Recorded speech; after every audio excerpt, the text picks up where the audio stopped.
Yes, a special one from the CEO, Stan Tunnel with the spoon.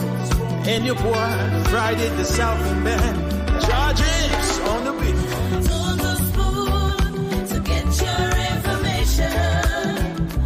On the spoon to be part of our discussion. Spoon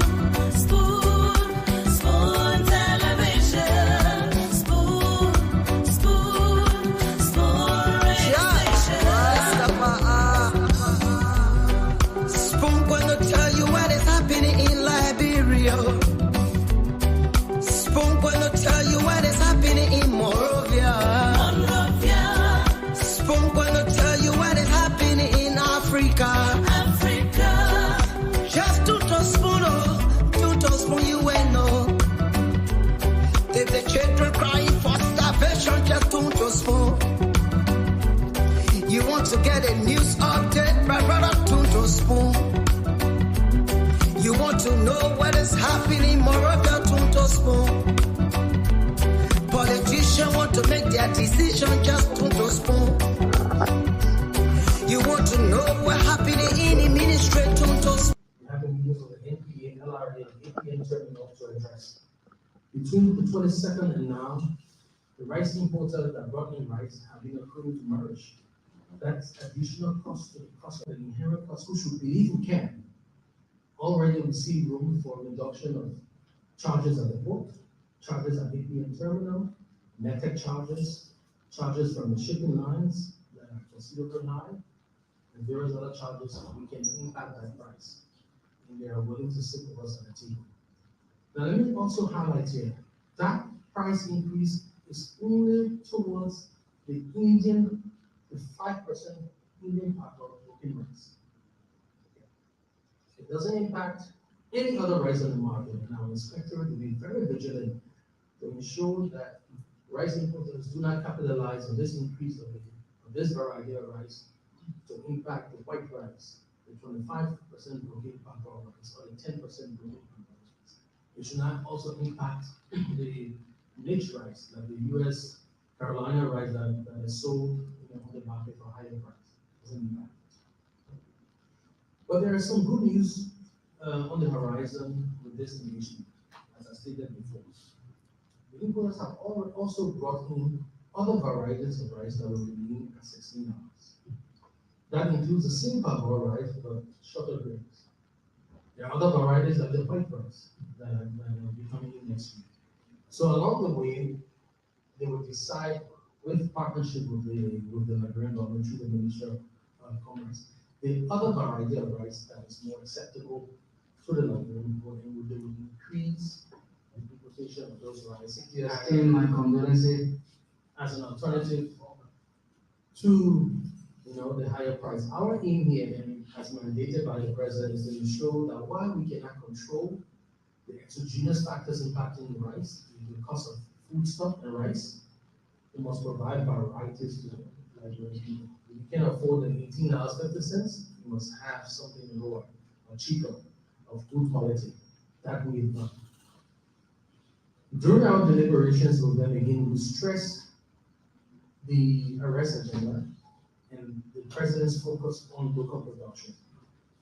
Some of the issues that they were bringing up was the quality of the country rice, process and packaging of country rice, and so forth. So we have gotten them to commit to support local production, beginning with setting up a processing facility at the industrial park that will be run and operated by a consortium of Nigerian enterprises that will aggregate country rice or the rice we produce in Nigeria, clean them, filter them, and package them appropriately for export for them to sell in the market. They have done the initial commitment of $200,000 to start that process, with the caveat that they will increase that support towards value addition as we move ahead. So to the listening public, to the Nigerian people, it was a hard decision. But we had to make that hard decision to ensure that there is no shortage of rice in the market, and to ensure that we were doing this negotiation from an advantageous point. Had we not made some compromise, had we not looked into those details, down the line, if you remember a couple of years ago, we experienced artificial shortage of rice on the market. There was a price hike, there was panic, and we saw that the price of rice on the market, on the black market, went up to between $35 and $40. I won't get into detail of the information that we have gotten or some of the discussions we've had in the background, but I reassure you, there's no shortage of rice, and everything we did. Anyone on the press, please come and use questions. One question for a person. The minister was as clear as crystal. So it's a special press briefing. Please start your question to the issues that the minister spoke to.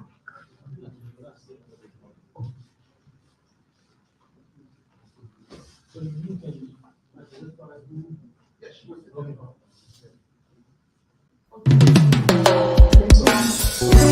Yes, I, a special one from the CEO, Stan Tony with the spoon. And your boy, Friday the Southern Band, George James on the beat. To the spoon to get your information. To the spoon to be part of our discussion. Spoon. Okay, tune to Spoon to get your information. Tune to Spoon to be part of our discussion. Tune to Spoon to know what's happening in Liberia. Tune to Spoon to know what the policymakers are saying, what are they doing, and to get all the news, to get all the information every single day. I'd like to say welcome to you across the world tonight. Thanks for joining us. This is the Late Night Show, the Late Night Politics on Spoon. And I want to say welcome to everyone tonight. Thanks for joining us. I'm Nelson Colette. Yes, we are here again. Of course, we are live across the internet. Spoon 107.5, 101.1, 95.5. That's for radio. On the internet, YouTube, Spoon to Spoon Talk Live. On Facebook, Spoon TV, Fabric TV, and Super TV. Thanks to all of you tonight for joining us. Again, I want to say welcome to another edition of the program. Kindly share the show as you come on tonight. We appreciate if you were to share the program. So we have a great conversation here tonight. Let me go across and bring Francis Jabate so we kickstart the conversation tonight. Francis, welcome to the show. It's good to have you on tonight. Yeah, thank you, Nathan. Good to be here. Good morning to our folks in Liberia. Good afternoon, good evening, wherever you are. Let's talk Liberia. Good to be here. Okay. So it's a good thing that we're here again. And so how was your weekend? Man, it was good, man. It was good. Quiet, didn't do much. Went to church on Sunday, came back, that's good. Okay. What about you? I saw you were in Cape Mount. I think was it Sunday? Yesterday in Cape Mount. Yeah, I was in Cape Mount on the weekend with the team. That place is beautiful, man. I've never been to Cape Mount before, but just that short recording you did, man, Cape Mount is beautiful. Man, we got Liberia is too beautiful. Liberia too far. There's a video. There's actually a short video I did. I'm gonna share that video. I was driving somewhere. There's a hill. I really don't know the name of the places, but somewhere up the hill, when you just I don't know how to describe this. There's a view. I mean, the place is beautiful. That's just what I can say. Cape Mount is a beautiful place. When it comes to infrastructure development, the place is way behind. It's nowhere near all the places that are behind in Liberia. Way behind. But the place supposed to make the country. Yeah. In terms of impact, no. You can find but the place naturally is beautiful. And I think that's something we can capitalize on and do a whole lot, with Cape Mount. My man, go to Atlantic City right next to me, my man. The water dirty. the beach. It's dirty, my man. But Liberia beaches, look, people can fly to Jamaica. Look, Jamaica, the same water, the same water we get in Liberia, about natural beaches in Liberia. What country? 9 out of our 15 counties border the Atlantic Ocean. 9 counties. Border the Atlantic Ocean, my man. Jesus. Yeah, but it's good to be here tonight, Francis. We're here for like an hour, 30 minutes, due to some tight activity again tomorrow. But let's hope we can have a great show, Francis. So you want us to recognize a few of our folks in the comment section? Absolutely. Just before we... The best part of the day. Alice Bond, welcome. Solo P, welcome. We have Patrick Kennedy, welcome. Moses Momolu, welcome. Moses Colley, welcome. Sele Vincent, welcome. Hipko Kasi, welcome. Nathaniel K. Hill, welcome. Tape Toby, welcome. Our sister Lovette Bondo, welcome. Queen of her Queendom, Massa, welcome. Gato S. Emmanuel, welcome. Promise G. Kazulu, welcome. Making Moses, welcome. Guys, I know a lot of you be on here, we know a lot of you don't comment, but when you come on, we like to recognize you guys that be watching us. So even if you're not going to comment throughout the show, just drop a hi in there so that when we start to recognize people, we'll recognize you too and say hello to you, So please, guys, just drop in a hi, how you doing, or watching, following, or a thumbs up, just so your name can appear. That way, when we start the show, we can recognize all of you guys, because we really appreciate you guys taking your time to be with us every night or morning, wherever you are. So I promise. Interestingly, there are some of those. Yeah, interestingly, that there are some of those who follow using their TV. Yes. So obviously, they will not comment. The people watching on YouTube and all of that. And something about the show is, especially the late night show, is that the YouTube audience and the Facebook audience, they kind of compete. Most times we get more people from the YouTube than that of Facebook, for the late night show, so that's the thing about it. But you're right. And I hope that the folks can try to do that. And I think you've recognized everyone. Yeah, I just saw names came up. Yeah, like let me bring guess who's in the background. Cindy. They did a new haircut. They may change a look. They may change their looks, and he's drinking milk as well. Okay. But let me bring Sandy on. Sandy, welcome to the show. You should have milk or that Bailey's I made drinking. That Bailey's get a lot of milk too. That milk. That milk I'm drinking, yo, hello. You know what? Let me tell you what happened. I went to the gym, right? And I was so hungry, I came home rushing. And my last cup of rice, because they just increased the rice price. So my last cup. In America, they increased the rice price. I decided to cook my last cup of rice because they increased the rice price. So then I go put pepper there, now the pepper boiling me. So I have to drink milk. How you doing, man? It's good to be back here. Yeah, good to be here. It's good to have you on. All the people that have been asking for Cindy, where is Cindy? All in the comment section. Cindy is here tonight. Nothing to hear on the show. Yeah. We look forward to having a great show tonight. Great conversation. Plenty things happening in the country. We hope we can fit in just for the little time we have to be here. When the latecomers come in, then we'll be going. Yeah. But I just want us to do our opening. And now that we've welcomed our folks here, we could do our opening quickly. And then we'll move to the show officially. So we could start with you, Francis. Yeah, I mean, it's good to be here. I know we got limited time because we started late, and we apologize to our folks for that. But, this whole breaking news about the rights issue in Liberia today, it is a big deal. So I hope we can get into it a little more, but let's get the show on the road. Okay. So, Sandy, let's hear from you. What's on your mind? Well, Anything you want Nelson, to talk about? Nelson and Francis, it's good to be back here with you guys. To our folks in the comment section and those listening to us, it's good to be back on the radio. I am also looking forward to a good show. I miss you guys. I miss those folks that make their time to come here every night to watch us and listen to us and contribute. There's so many things going on in Liberia, Nelson. You are there. I've been following the show. I've been following the Spoon Talk the Spoon Talk. Yeah, myself, I'm also a little concerned about the rice price increase. I know what it's going to do to our people.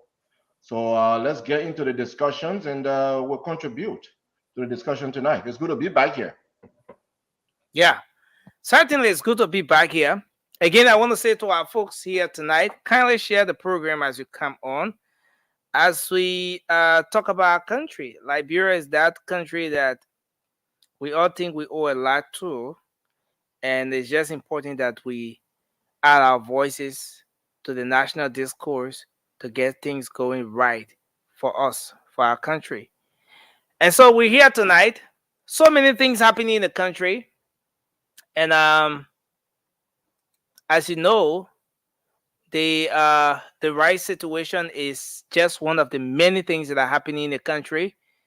Just to give a few updates, the commerce minister had to speak today. We're trying to give some hope to the Liberian people that it is not all the different kinds of rice we have on the market, but it's rather the 5% Indian parboiled rice and all of that. And so, but yes, they have the situation under control.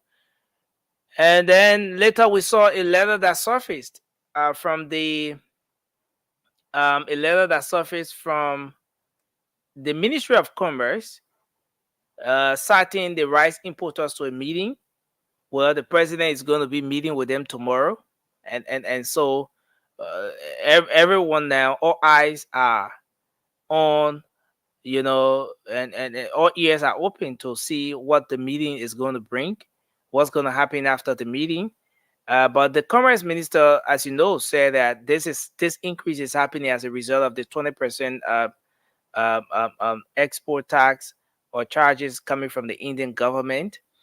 And then, so this is where we are. Whether or not the government should be blamed for what's happening, that's a conversation that is going on right now, and we'll dive into that as well. On the flip side, we have the former representative Akaras Gray criticizing the government decision to increase the price of Liberian staple food rice from 16.5, according to him, to 18.5 or $18.50. And he's describing the increment as a total calamity on the citizens of the country. And then why that is happening, the Liberian National Police has arrested a Liberian residing in the United Kingdom, the name of Nipeteri Kapi, at the age of 31, for allegedly sharing female news photos and videos, and all of those kinds of stuff. Yes, and then you have the issue with the Monrovia City Court. They have sent to prison Pablo Wea and Nawalo, a clerk and sheriff of the Civil Law Court, Code B, for reportedly stealing US $228,360, guaranteed by the court during the court trial. And so these are just some of the happenings in the country. Well, the finance minister came up with a statement. The Ministry of Finance came up with a statement today to say that their minister is not sick. He's well. He's okay. And yes, so this is where we are. And of course, at the end of the day, Liberians are looking to see what happens. We all want to see our country do better. And so let's start the conversation tonight. Let's start the show. Too many things associated with this rice thing. You want to hang on one side of the conversation, a whole different side is open on the other end. But let's start from here. Your take on this, guys. Is it fair? Are we going to be doing justice to this government? A new administration, just about 4 months in power. As a matter of fact, today makes it 4 months since the government took office. The 21st of May is today, and you're talking about the 22nd of January. It's 4 months. Very, very new, fresh administration, young administration that has 6 years mandate, but just 4 months. Rice price has increased. Is it fair to blame it on the government since, in fact, the commerce minister, and as most of you are aware, this thing has some link with what's happening from the international scene? You follow closely the issue raised by the former representative, Akaris Gray. He's terming this thing as a calamity on citizens of the country, and he thinks the decision of the government is totally out of order. Let's hear your take on this, guys. Let's start the conversation from here. Francis, let's hear from you. Yeah, first I'll just get a quick one. Akara Gray should not even be talking, but I'm not going to, freedom of speech in Liberia, so it's a fodder to everybody. So he's the opposition now. He will talk, but anyway, I don't even want to keep talking about Akara Gray. Our people right now, they're struggling. The country is struggling. So it's kind of hard to say this government is not to blame. I don't even want to go the whole India story. The government is not responsible for what happened on the global market. Not responsible for what happened on the global market. But there's something to say in time of peace, prepare for war. We know when it comes to Liberia, our rice business is not easy.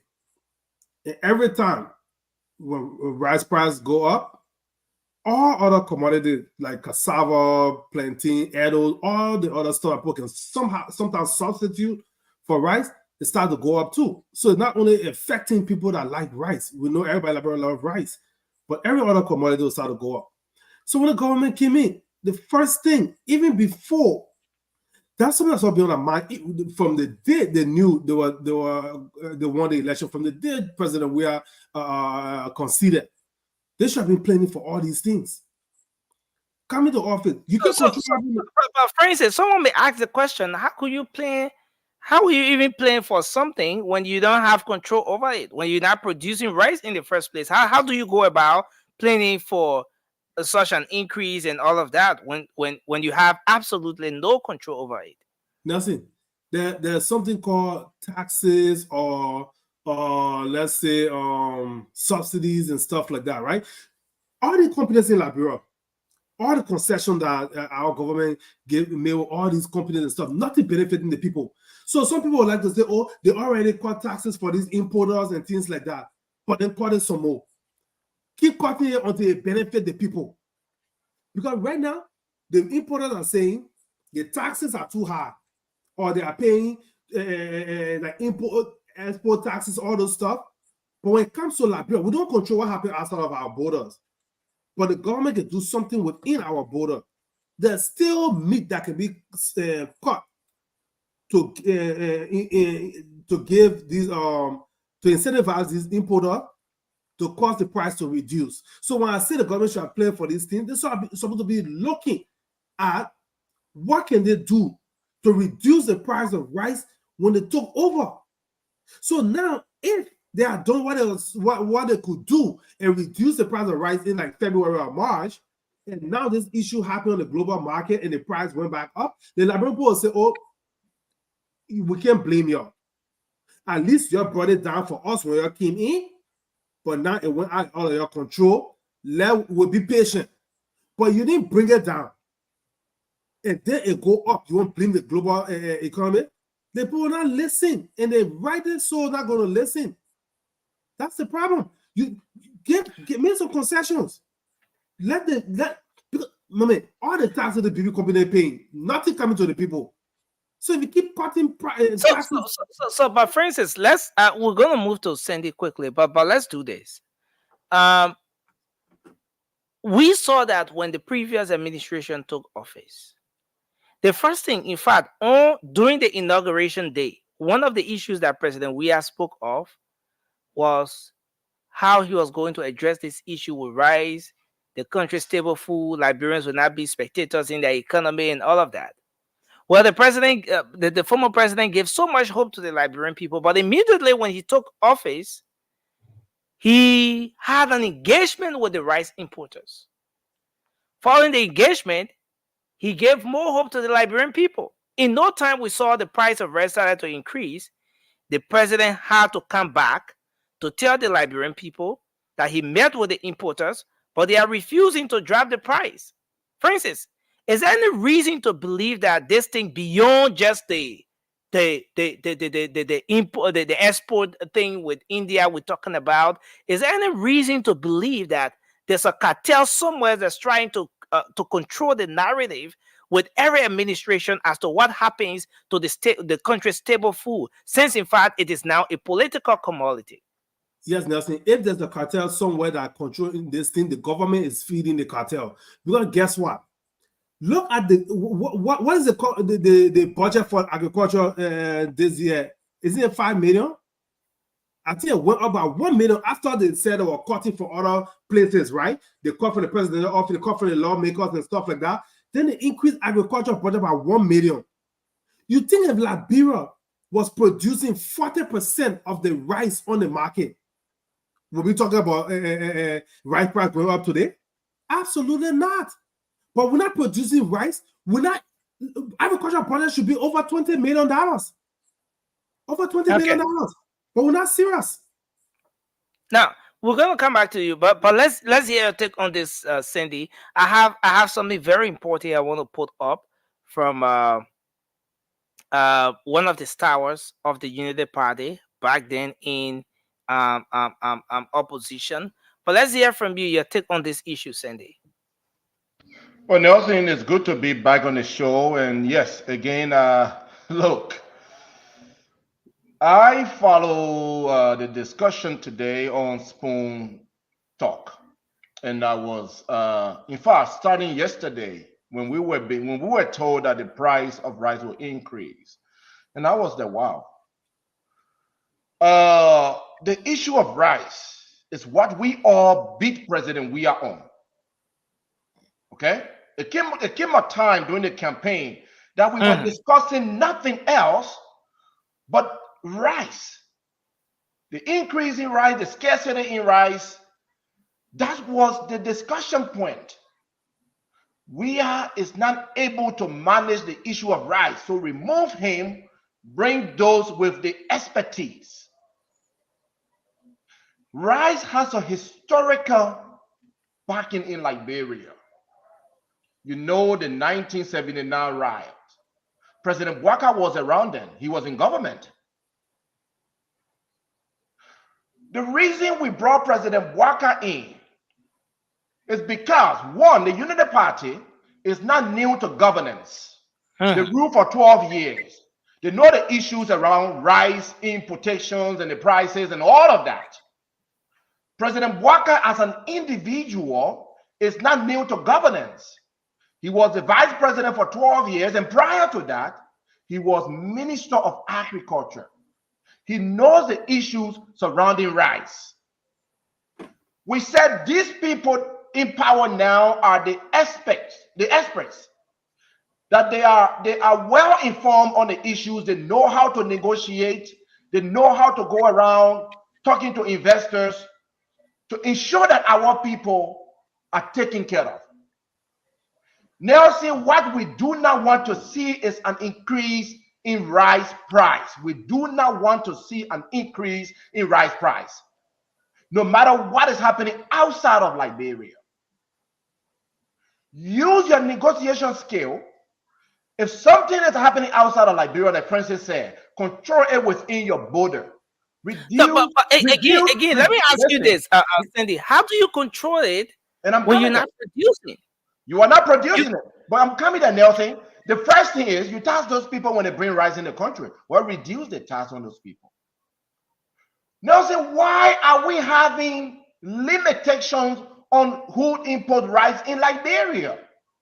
Okay, listen, why is 5 people trying to feed 5 million Liberians? From what I heard, there are only 5 importers, rice importers in Liberia. Why are those 5 groups, the only individuals or only group allowed to bring rice to Liberia? Make the market competitive. Open it up. And they'll say most of those people are foreigners. If not all of them, foreigners. They are not you and myself. Why not open the market up so that I can have the opportunity maybe to go to Bangladesh, for instance, or other parts of the world and bring rice into the country? That's one aspect. You just spoke of the aspect that has to do with the taxes, but let me just say this, that from I got to notice this from former President Ellen Johnson Sirleaf, right? There was executive order released every year dropping tariff on rice.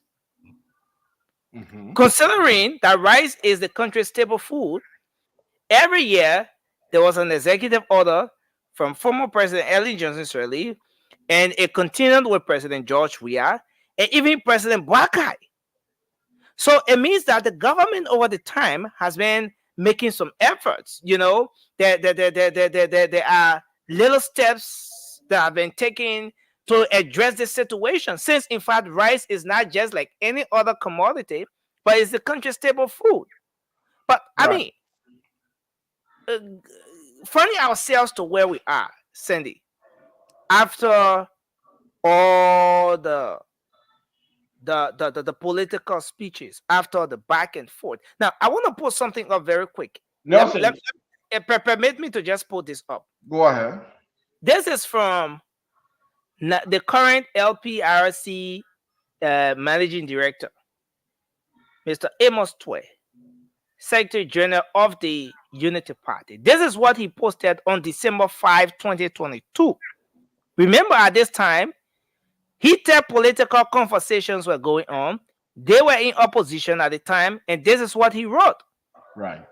He said, for the first time in post-conflict Liberia, the George Weah government on Saturday formally added onto the already worsening economic hardship our people are going through by increasing the price of 25 kg rice to 17.5 USD from 13.5 USD.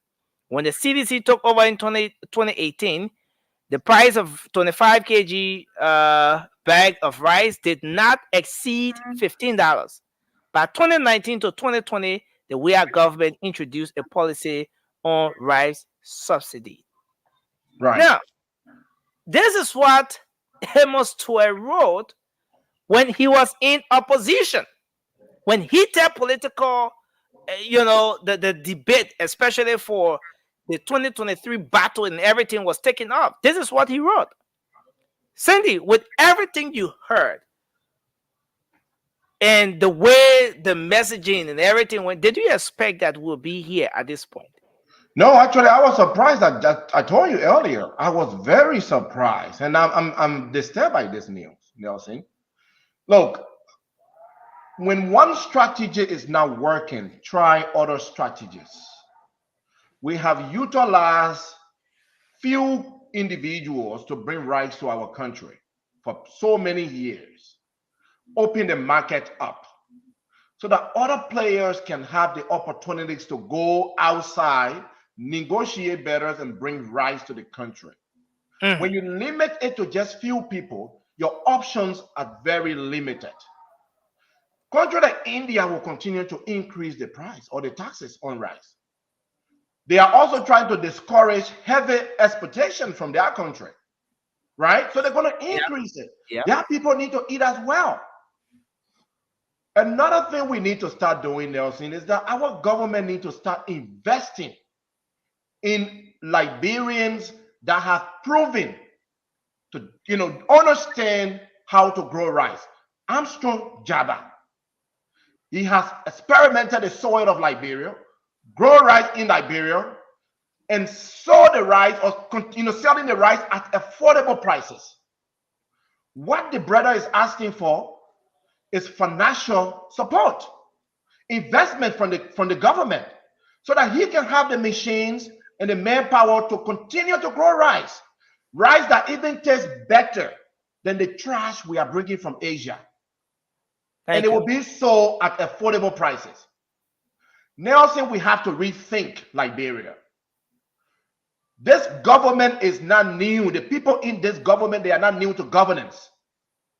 You can't say Weah was bad yesterday, you don't know how to negotiate, and you come in and our people are going to be starving. Nelson, one point. You're talking about $18 some change. That is just the sale price at the port. That is not the sale price in Dwedibli Grand Gide, where I'm from. So my Oma and my old paps in Dwedibli will probably start worrying about buying rice at $25. But see, here's the thing. If previous administrations could not handle this thing, every government that ever came into office, they experienced some sort of increase in the price of rice. Take, for example, President George Weah.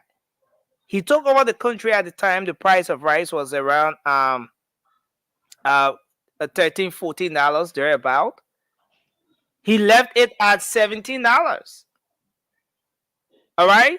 So it tells you that the price of rice will continue to increase.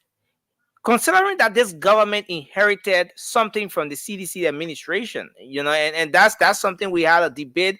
Sincere apologies to our audience. That debate is going to go on between the CDC guys and the Unity Party and other folks on this platform. But considering what the government inherited, do you think it's a kind of quick fix, Sandy? Given this whole issue about rice, the government doesn't have control. You think it's something that the government should have just press a button and just make sure that it's fixed in 4 months? You think so, Sandy? The increase on the rice price today on the market is not George Weah problem. Mm-hmm. It's not an inheritance problem. We did not inherit an $18. Nothing that George Weah did had anything to do with the increase in rice price. Let's fix it. The government, if we are talking about other issues, if we are talking about the healthcare don't have the necessary drugs and all of that, at this point, we can say, okay, maybe the healthcare system was broken. The education sector don't have this. We can say the education sector was broken. We are talking about an increase in rice price. And let me add this, Nelson. President Bouaka and his team were not just informed yesterday. I am sure the increase in taxes from India, that information was given to them long ago. They failed to negotiate properly to reduce or maintain the rice price. It's the issue of failure in negotiation. They know this thing was coming. Why couldn't you take measure to ensure that our people, the end user, would not be the one suffering? Thank you. Thank you, Sandy. Thank you, Sandy. We're going to come back to you, Sandy. But let's hear from you on this one, Bila. It's good to have you on the show tonight. What's your thoughts on this? We are about to experience an increase in the price of rice. Considering that this is something that brought an infamous riot in our country. For instance, you want to adjust your camera a bit, it's good. Considering that this is something that brought an infamous riot in our country, do you for any reason think that this government should have found a solution to this thing in just 4 months? Is there any reason why Liberians in and out of Liberia right now listening to us or watching this show, is there any reason why they should blame this administration that is just 4 months old for what is going on right now? Peter, I'm not hearing you, sir. You're not coming through. Peter? No, we can't hear you. Can you guys hear Bila? No. No, Bila, we can't hear you. You want to? No, I think maybe you should log out and try to log in. Go out and come back. Yeah, you can try to go out and come back. Hopefully, it's gonna be okay. Yes. You can try to go out and come back. But Francis, you saw what we just pulled up. That read up from Amos Tway, who is now one of the officials of this government. He wrote this about the CDC government yesterday. Today, we're about to see, we're seeing similar, the repeat of this same exact thing under this administration.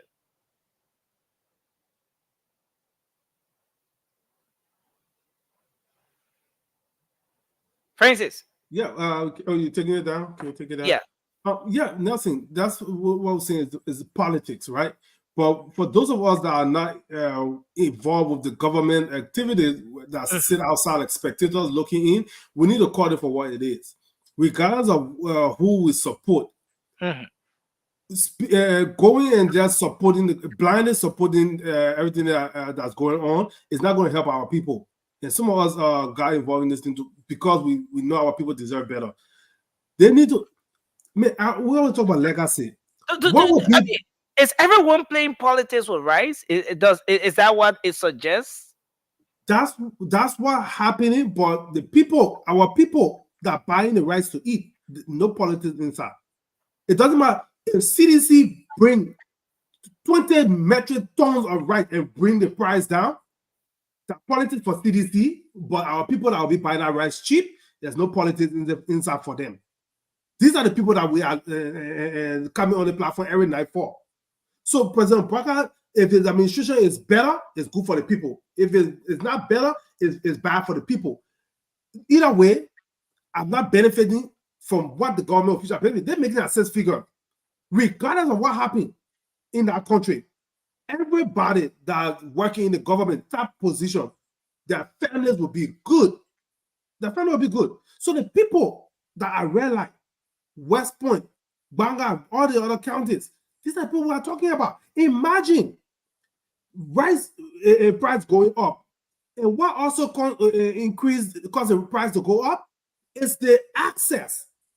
So by the time it leaves the port, before it even get to the southeast, the way the road are not even good yet, what cars can just plow the way it's supposed to? Imagine the transportation alone to get it to those people will jack the price up. So you find prices different in the hinterlands or the counties that are farthest away from Montserrat County. The prices will be higher than the counties that are closer to Montserrat County. So why our government can just sit there? Sometimes look at it and say, okay, I'm cutting. Imagine the budget of 4 million, right? And they increase it by 1 million. Are you serious? Are you seriously trying to solve the problem of rice in the country, but you're increasing the agricultural budget by just 1 million? 1 million. And they cut from all the other places they cut from. Sometimes you say, okay, we got 6 years, right? Other countries got 4 years. They can do plenty of things in 4 years. Liberia got 6 years for a president. Why can't you say my first 2 years, I will make sure I set my legacy by when I cut budget for other places, money for other places, I'm going to focus on agriculture and security. Or I'm going to focus on agriculture and healthcare. Focus on something. But what people they like to add a spider. They think that they want to do, they want to fix everything. It will never work. It has never worked anywhere in the world. Leaders come to office and say, what can I do that will immediately impact the lives of our people directly, positively, immediately impact their life? So if he wants to do something like that, he needs to focus on reducing the cost of rice in the next year or two. And the way you can do it is incentivizing the agriculture, the farmers in Liberia to plant a lot of rice. But how you do that? Increase the budget for agriculture and see what happens. But they're not focusing on that. They're not focusing on it. They want to do everything I want. It's not going to work. Go ahead, Cindy. I think Nelson is frozen. Yeah, I was saying you should go ahead because he's frozen. Look, I agree with you, Gabriel Boyman. I think Gabriel in the comment section said exactly what I was saying. Gabriel, I agree with you. Two major things need to happen. We can extend it to three. The first thing is, yes, we must open the market up to a lot more people to bring in rice into the country. That way, the few people that are just focused on India and the other countries, we can have another group or other groups of individuals that will focus on other parts of the world where they can get rice from. Once we open the market up, we allow that free market system where people can negotiate better, bring in more rice, and then they can sell it at competitive prices, right? And then, of course, the second thing, we need to start trusting our own people and our own soil. I come on this show and I talk a lot about Rwanda, a country that is landlocked. Most of it is just hills and mountains. Yet the people still plant their food, they still grow their food. The people, they eat plantains, they eat beans, they eat sweet potatoes. They don't buy it from outside. They grow it right there in Rwanda. We have a soil. Liberia have a soil that when you just need to put a rice grain on the ground and it grows. You don't need to fertilize it that much. Most part of our country, very fertile, that we can grow cassava, we can grow rice, we can grow anything.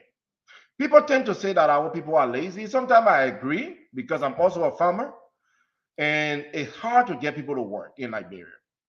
But once the government start to invest into agriculture, we start to encourage our people.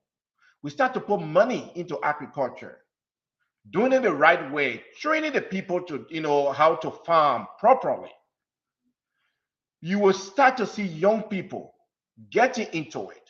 They will start to see the benefit of growing their own food. We don't need to buy peppers from Guinea.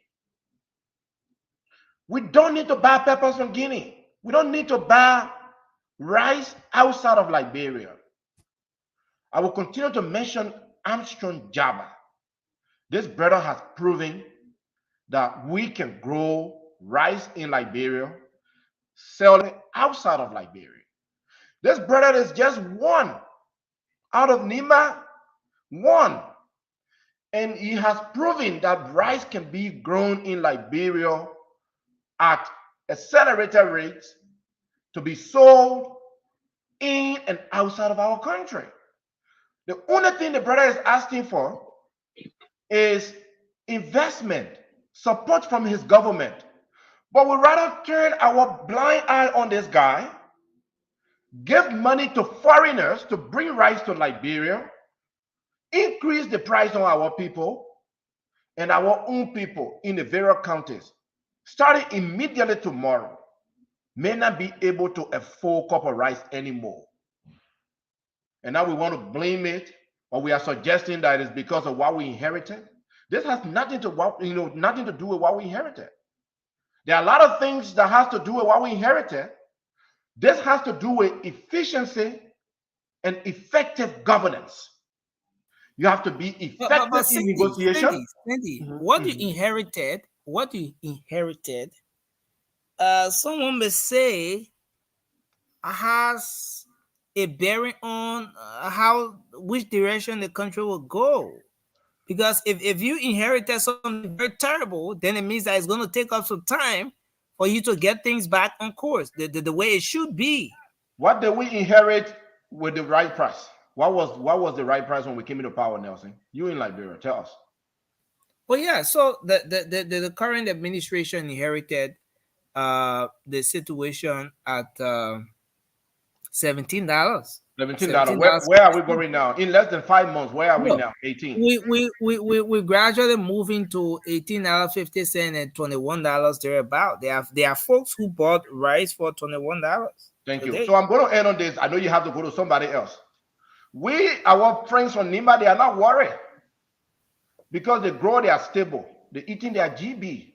Now the rest of us now from Grand Gita, Grand Crew, they have to be worried. But on a serious note, we need to address this thing before it gets even more dangerous. Thank you. Alfred Afanda, our brother, welcome to the show. Vasco Smooth, thanks for joining us. Bida Soare, welcome back. But let's start with you. Vasco, then we're gonna go to Alfred and Bida. I hope Vasco, I'm what good. was- You hear me? Okay, Bida, you good now. Bida, you good. Thank You're you. good. Your Thank you. I just audio, want to audio be was good. very bad, but now you're good.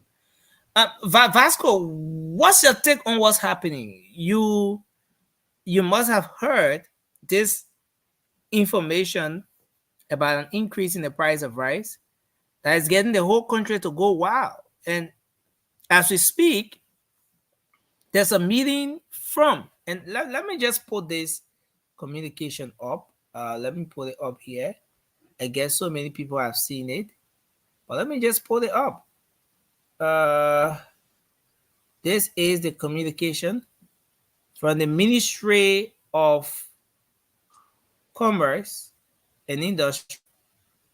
And here it says, press statement, amid series of discussions held with rice importers and the business community by the Ministry of Commerce with respect to a pending increase in the 5% broken Indian parboiled rice, His Excellency Joseph Yuman Boakai has invited members of the business community to a meeting on the 21st of May 2024 to discuss and find solution. It's signed, and you see Jacob Parley, the head of communications there at the Ministry of Commerce. But this is where we are. We're going to come to this communication. We'll discuss it in depth because there are other aspects of that communication we need to look at as well. But Vasco, on the overall, what do you make of the whole idea of an increase in the price of rice? Thank you, Nelson. Is this something we should blame the government for or not?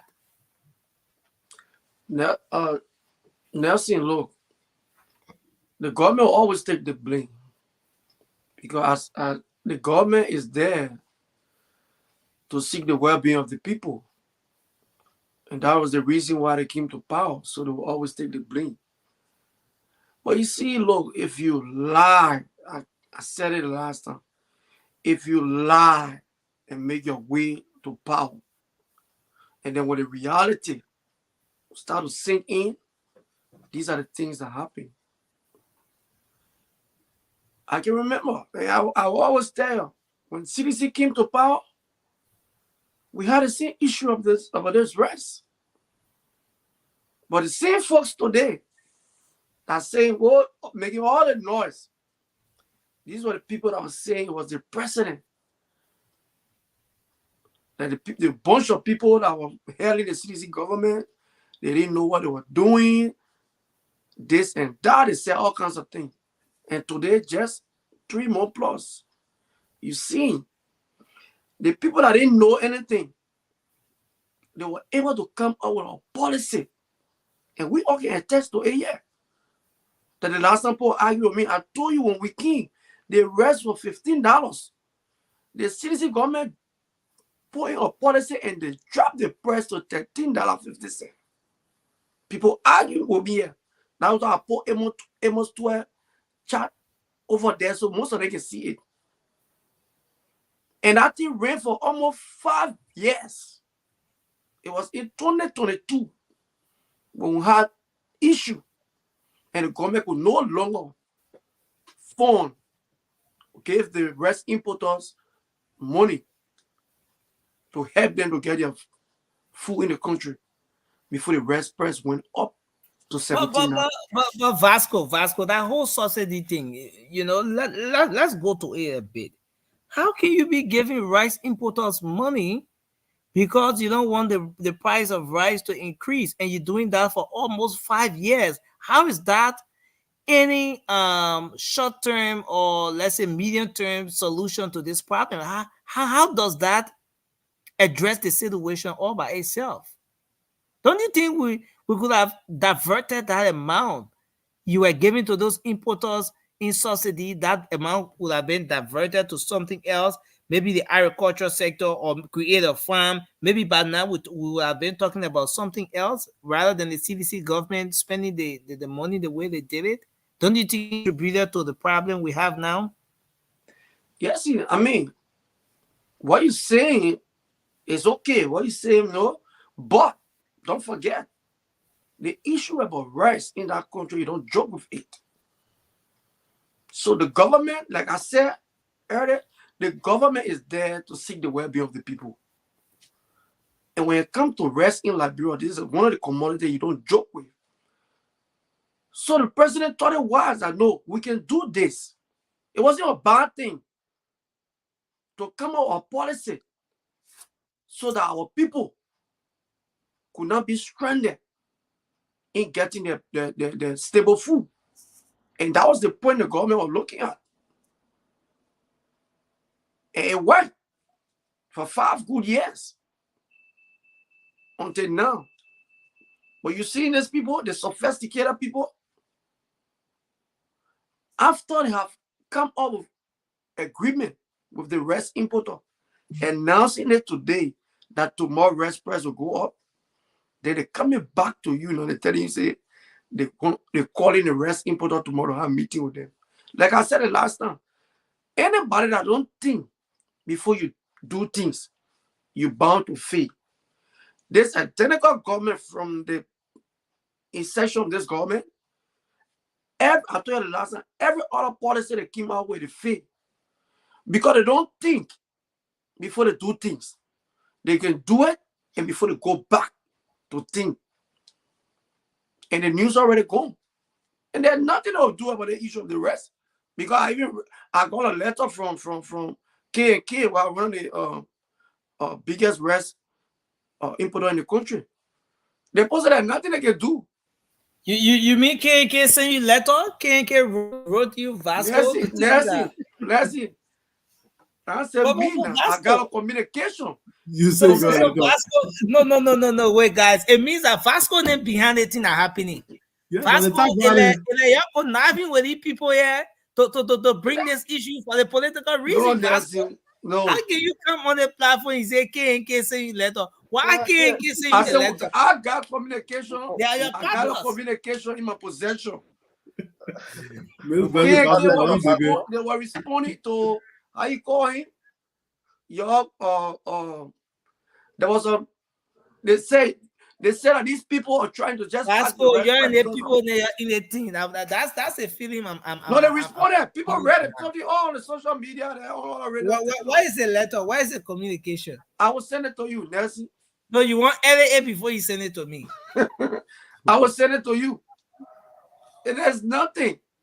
This rest issue is going because don't forget though the price that you put looking at that the price that when you go and get it from the port, right, $18.50. That is the price though. But the ordinary people will start buying that red $22 then. Because if I get my red from the port, no, Vasco is $21. Folks bought rest today for $21. Nothing dollar different. That's it. For the $1, all depends the location. If I'm taking my rest for the port and carrying it to Ganta and Nimakante, how many times we sell it? Or even to Greggy there. Or to Greggy there. Imagine I go to Aracles to take the Southeast. It'll be Vasco. In the midst, we're about to move to Yafanda.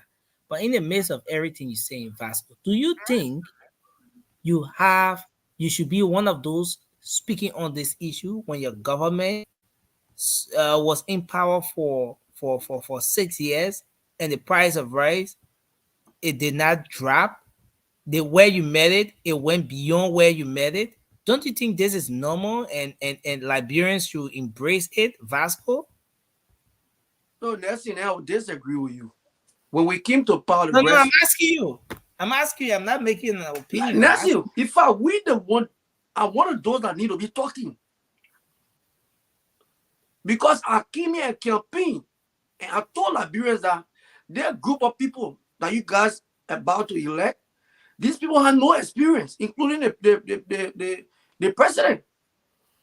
You electing these people, they'll just be down there. They don't even know what they're doing. And today, the Liberian people can see it. We told them that this President Weah was a person that loved this country. He could go the extra mile for the people. And we saw it. What the same people did to us, They started allowing the rest importer to take rest. In fact, they were taking the rest in the Sierra Leone, sending in all kinds of places just to pick the government ugly. Today, we're not campaigning anymore. This is the reality. They need to govern. That now they know they got cartel. They need to govern. No excuse. Thank you, Vasco. Let's hear from you, Yafanda. Go ahead, sir. Let's hear you. Your take on this issue. Well, Nelson, thank you for having me, and to the panelists. Well, I'm so happy seeing you guys. You see, we have to go back to the soil, and I'm here to agree with Francie and Cindy. They said the same thing, because we have to farm in for ourselves. There's a country that we have that we cannot even do subsistence farming. We cannot even farm to feed ourselves, because if some people are farming to take care of themselves, they are not going into the market and buy anything because they have enough for themselves. We cannot even farm for ourselves, neither commercial farming. So we have to go back to the soil. I'm not here to blame the government. If I start farming, I will be able to write the government and say, I need this help. I think government will see that idea that I started implementing. They may help me. But if we are not farming for ourselves, we blame the government for everything. The government is not going to do everything for us. Even you and I that are in America, the government not doing everything for you. You have to wake up in the morning and go to work. If you do not go to work, you will not pay your rent. If you do not go to work, you will not even pay your car insurance. But we have to have something to do. But Liberia is a country that people rather sit down and discuss about. They will be able to name all the players that are playing the football club, but they will not be able to take that time and do something for themselves. For me, my point of view, we have to go back to the soil and farm for ourselves. We have to create our own food. What is the essence of somebody else, a foreigner, selling the stable food of your country? Why not yourself? Why that person is taking all the money, all the interest, all the resources and send it back in their country? Are we lazy? No. Liberian people, we are not lazy.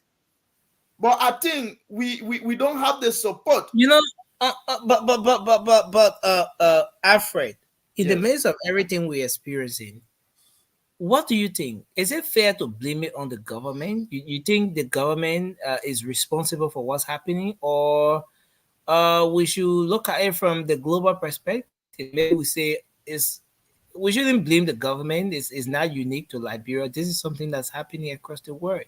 So is the government to be blamed here?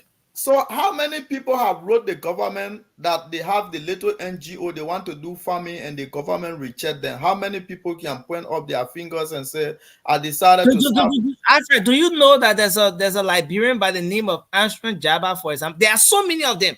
Over 1,000 of them.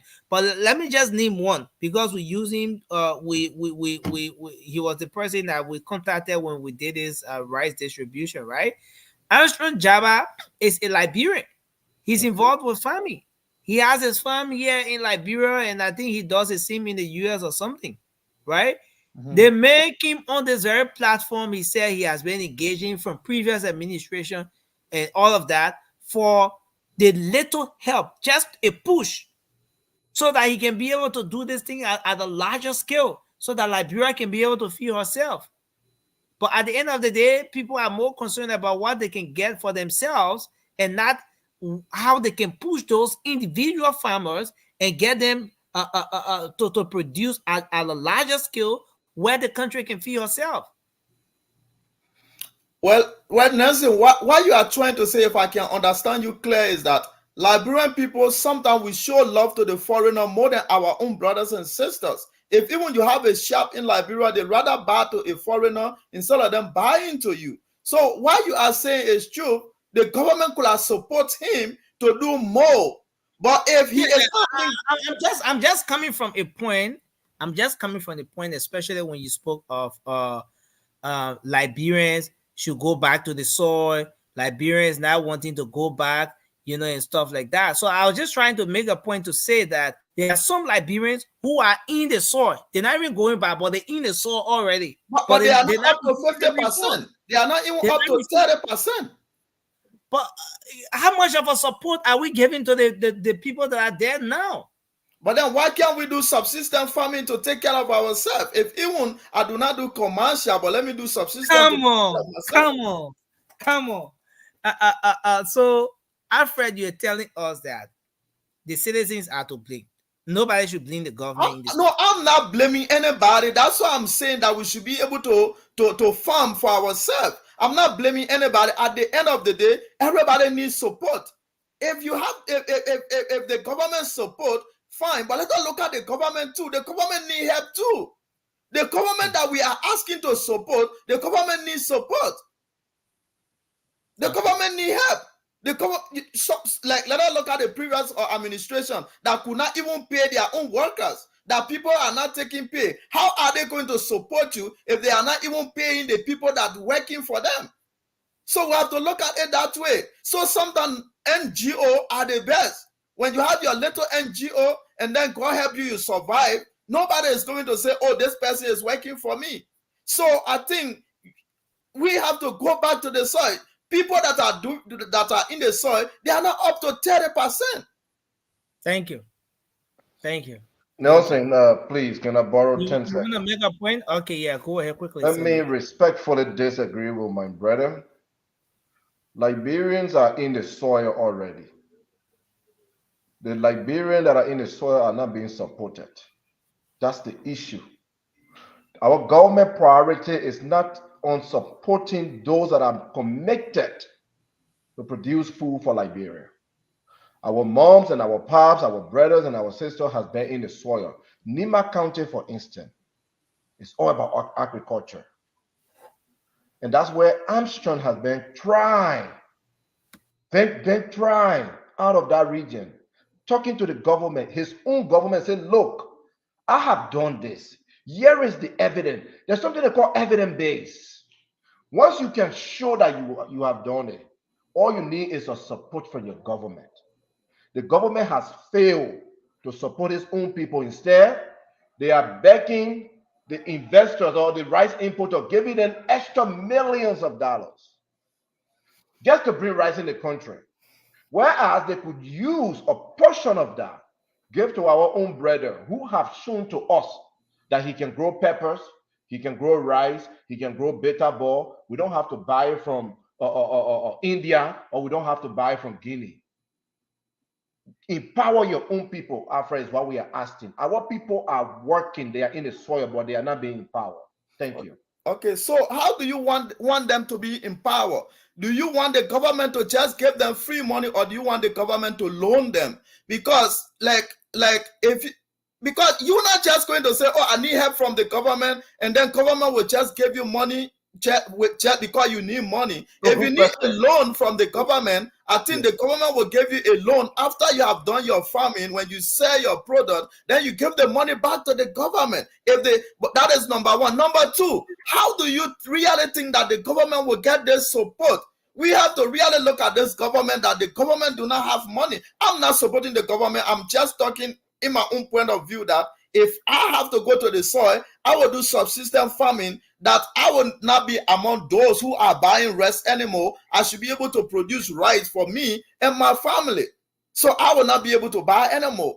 That's what I'm trying. That's the point I'm trying to make. But then if government is helping, then the government should loan those people who are farming. Then they should be able to bring this money back to the government with interest. So I think that will help the government too. But you will not just ask for help because you need help. I don't know if that's how it works. Nelson, just a few seconds. My brother Alfred, the issue is that I know we all going in the same direction, but the government, there's something called, sometimes you have you talk about tax breaks for the rich, and they talk about, when the Democrats talk about Republicans giving tax breaks to the rich, they talk about the big business people. And just take a look at Amazon for example, right? When they give tax break to Amazon, What happens around the country? You find a lot of Amazon warehouses popping up around the country and they're hiring thousands of people. So folks at Armstrong Jabba that we're talking about and stuff, the brother even in the comment section say no bank in Liberia want to give loan. If the government, like Vasco said, in the last 6 years, Georgia government was giving money to the people to reduce the price of rice to importers. You think that money? Sometimes you gotta tie your stomach, right? Let us say, for example, you look at 1 year, that money you take it to folks at Armstrong Jabba that have proven that they can grow rice. And I saw a video of a pastor somewhere in Douala area. They got a little couple acres of farmland. They say you can harvest rice 4 times a year. Armstrong Jabba in the comment section, please correct me if I'm wrong. He said you can, 1,000 Dupont Road. Dupont Road. They may say they can harvest about, I think, 3 or 4 times a year. Rice. So imagine if you give money to folks at Armstrong Jabba that are growing rice, and if it's possible that you can harvest 3 to 4 times a year, and you give you subsidize Armstrong Jabba, you think you're not paying back over the next 2-3 years? Because you're doubling his output.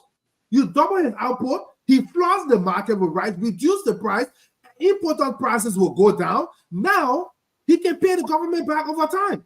And the people will benefit. That's why we're saying the government can do it. If they were doing it for the last 6 years, according to Vasco, giving money, millions of dollars to importers, you could take that money and say, my people are going to be tough. But these are our farmers that are producing. If he produces on 100 acres, I want him to produce on 200 acres. So give me 6 more, give me a year. After you produce on 200 or 300 acres, your price of rice will reduce less than it is now. That's exactly, okay. I'm sure saying he harvests every month. He harvests rice every month. So imagine this guy is constant, his cycle, his wheel is already in motion. So if he's on 100 acres, give him money to get 300 acres and see what happens to the rice market. But they're not looking at it. They look at the Lebanese and the Fulani people to give it to them. The happy people don't even believe when you say, oh, the government getting kickback from those people. Even if they're not getting anything. But what people, they don't use their head. Our officials don't use their head. That's why our people are suffering. So thank you, Francis. Money to give our people, our farmers. Thank you, Francis. Thanks a lot, Francis.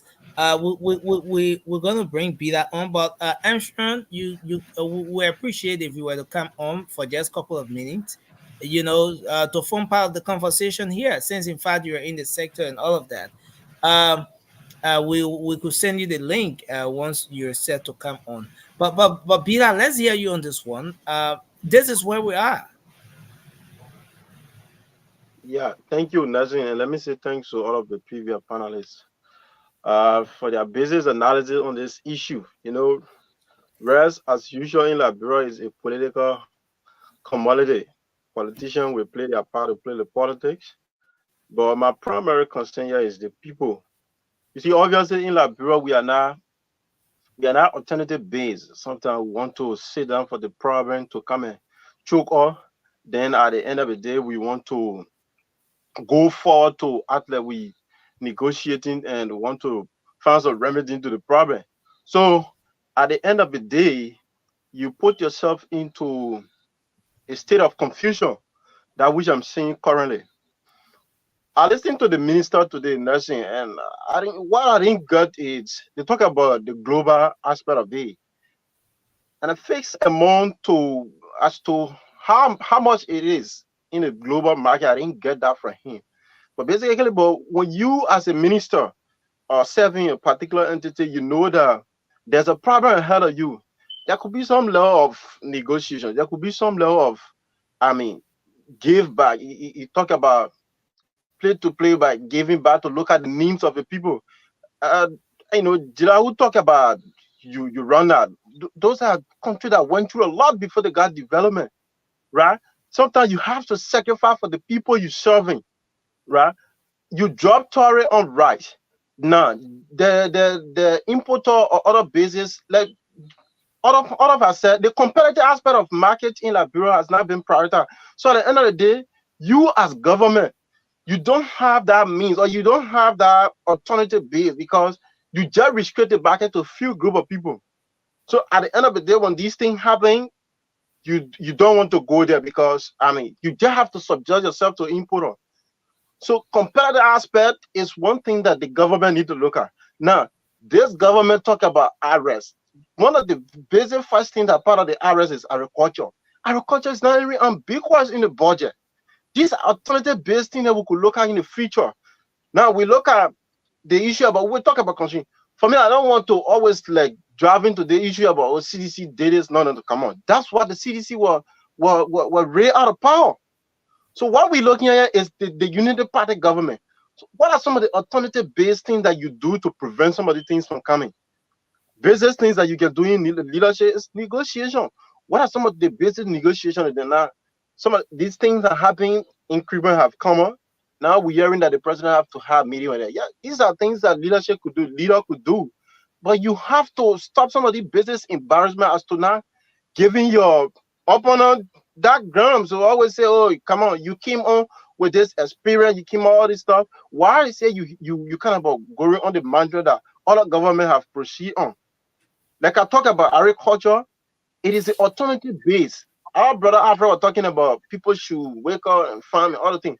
Brother, when you do not have the capacity to do certain things and you have the ambiguity, you have all of that, and the zest to do it, you won't achieve it. Basically, looking at it will shock you to know that there are people in government or there are programs under the Ministry of Agriculture has not been given to people who need it.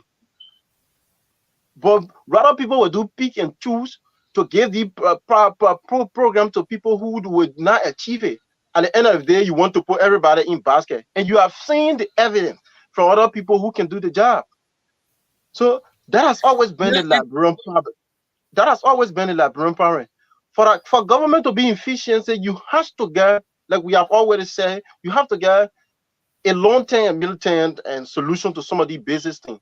Because we will not sit, you will not sit here, you will not sit as a minister to say, okay, this thing come overnight. No. You have been given a lamp prior to the prior comings. So you should have put some things in place as to not bring us to where we are today. Nobody, the little man couple, man lopu out there will not understand that government need to go to global meeting and all those funny diplomatic things. No, they are awful. How they will get that price at a minimum level. So as to sustaining their family and all those things. And our business thing doesn't quickly. You don't want to play with the issue about gas, the issue about fuel. There are few commodities in Liberia you don't want to play with, because no matter how you intellectualize it, come on, the people are feeling it. So the issue about government wanting to romanticize and make things that it is the basic reality on the other side, in a sense of governance, it is becoming alarming. So people should always look at the name of the people and give sacrifice. Even to drop tariff on rest will not be something that you will lose. It could be a temporary thing. Just to getting imported, make it understand that we need our people to get the rest at this price. So I think that is my thought. Yeah.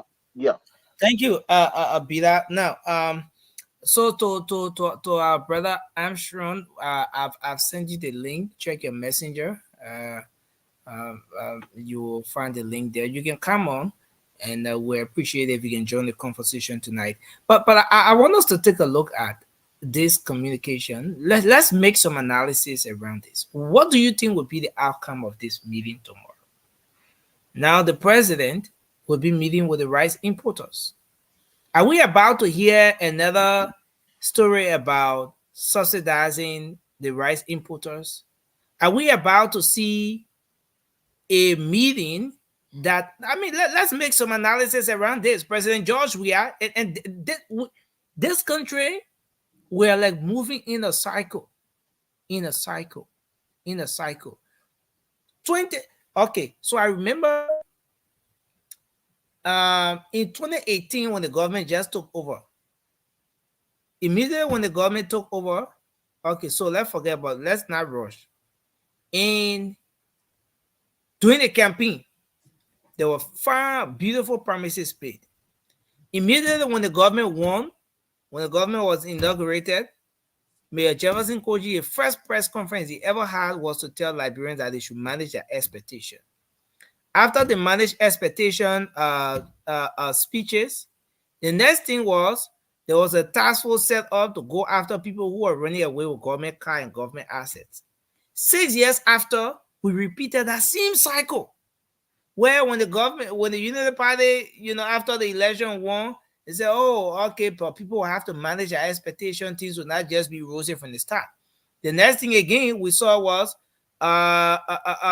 people going after government asset recovery team and all of those things. So we are very good at repeating cycle, and this is the same thing with this rights. President George Weah, when he just came to power, he set up a meeting with those rice importers. They had a very good conversation. In no time, in fact, that's when the rice price started to fly, and then in no time, this subsidy thing was introduced. What are we about to see? This meeting that the president will be having with those importers in our Liberian way, what did they come and talk? What did the meeting here get for us? I mean, let's make some analysis around this. You see the letter right on the screen there. Let me take it down as we make some analysis around the possible outcome of this particular meeting. Let's start with you, Sandy. Then we're going to move to Vasco, and then we take Afra Yafanda and Francis. Nelson, whatever happened from that meeting tomorrow will not be impressive. Period. We try to address issue when the issue have already when it have already happened. I told you earlier the information around 25% increase in the taxes from India is not a news to this government. The rice importer got that information long ago. Yeah. They informed the Liberian government that this is happening. The Liberian government did not bring them to the table to discuss. Those guys increased their price, or the price on rice, and now the president wants to meet with them. Why couldn't the president have met with those people prior to the increase in the price? That should have happened prior, not after, when it had been announced that starting tomorrow, Malo, pull your bag of rice now, you will have to buy for $25 somewhere in Lofa. Okay? Paflomo, somewhere deep in Bon County, you may be paying $23 now. Or then the Paflomo hearing that, the president will meet with the importer. Like you said, we are just moving in cycle. President Weah did the same thing. Now President Bwaka is doing the same thing. We must learn how to address issue prior to them happening. That's what governance is. When you are tricked, when you are informed, when someone gave you a piece of information that you know will have a negative implication on your people, you address it before it even happens. So most likely what may happen tomorrow is that the president will try to, promise them, offer them, and maybe they might reduce few cents or, maybe $1 from it, or, 50 cents from it. Temporary. But you're predicting, Cindy, you think the price will drop? That we're not going to see that $1 you think it will drop? I think that the president wants to have some impression, right? So he's going to try to work with them. We have told the people you will increase the price. So, let's do something. Let's reduce it by a few cents. Are we about to see a little reintroduction of subsidies? You think? Yeah, I think it's most likely going to happen. It's most likely going to happen. I do not expect, Nelson, I do not expect a long-term solution from tomorrow's meeting, period. There won't be a long-term solution. And Cindy, if for any reason there's a reintroduction of subsidy, then why was the CDC government criticized? Well, and that is just if. I mean, even with the increase in rice price, we can just say, why was the CDC government criticized? We can say that. For me, I hate to go back and forth with government, which administration was doing this, and this is all about Liberian. This is not about George Weah or President Bwaka.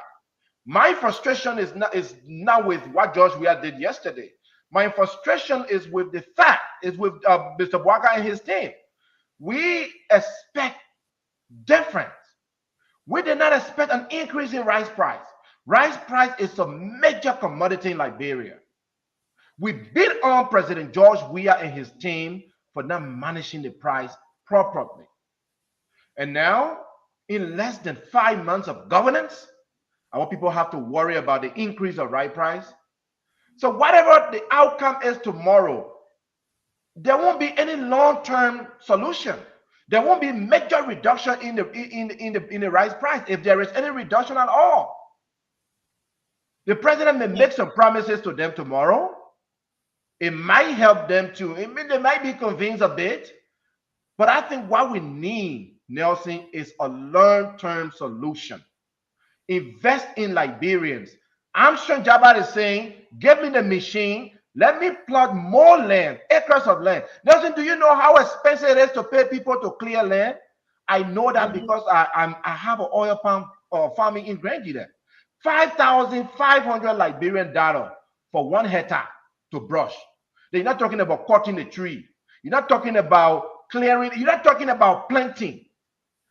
Armstrong is saying, give me machines. Let me clear more land so we can grow more rice. Yeah, we hope we can have Armstrong to come on. I've sent a link to Armstrong already at its messenger. Hope you can check it. Armstrong. And Armstrong, that you are doing it tonight, just give me 3 free bags of rice, and then we will talk. Because they increase the rice, so you know. I just say on a red press is $2 cheaper than. And I can bet it even tastes better than that thing coming from India. So, but yeah, but on a serious note, let's hear from Vasco. Vasco, what do you think will be the outcome of the meeting tomorrow? So before I say something to that question, Nelson, I mean, so you want to tell me that the decision today by the Commerce Minister, the president didn't know anything about it? How did people behaving like to say which decision? What kind of the decision? press conference today by announcing that tomorrow there will be increasing the rice price? I don't know. So you won't tell me the president didn't know anything about it? No, but the Commerce Minister said, Vasco, yeah, they mentioned that all the resin price will increase. The mean price, while the price will increase at the 5% in the parboiled rice. Oh God! You see, the problem.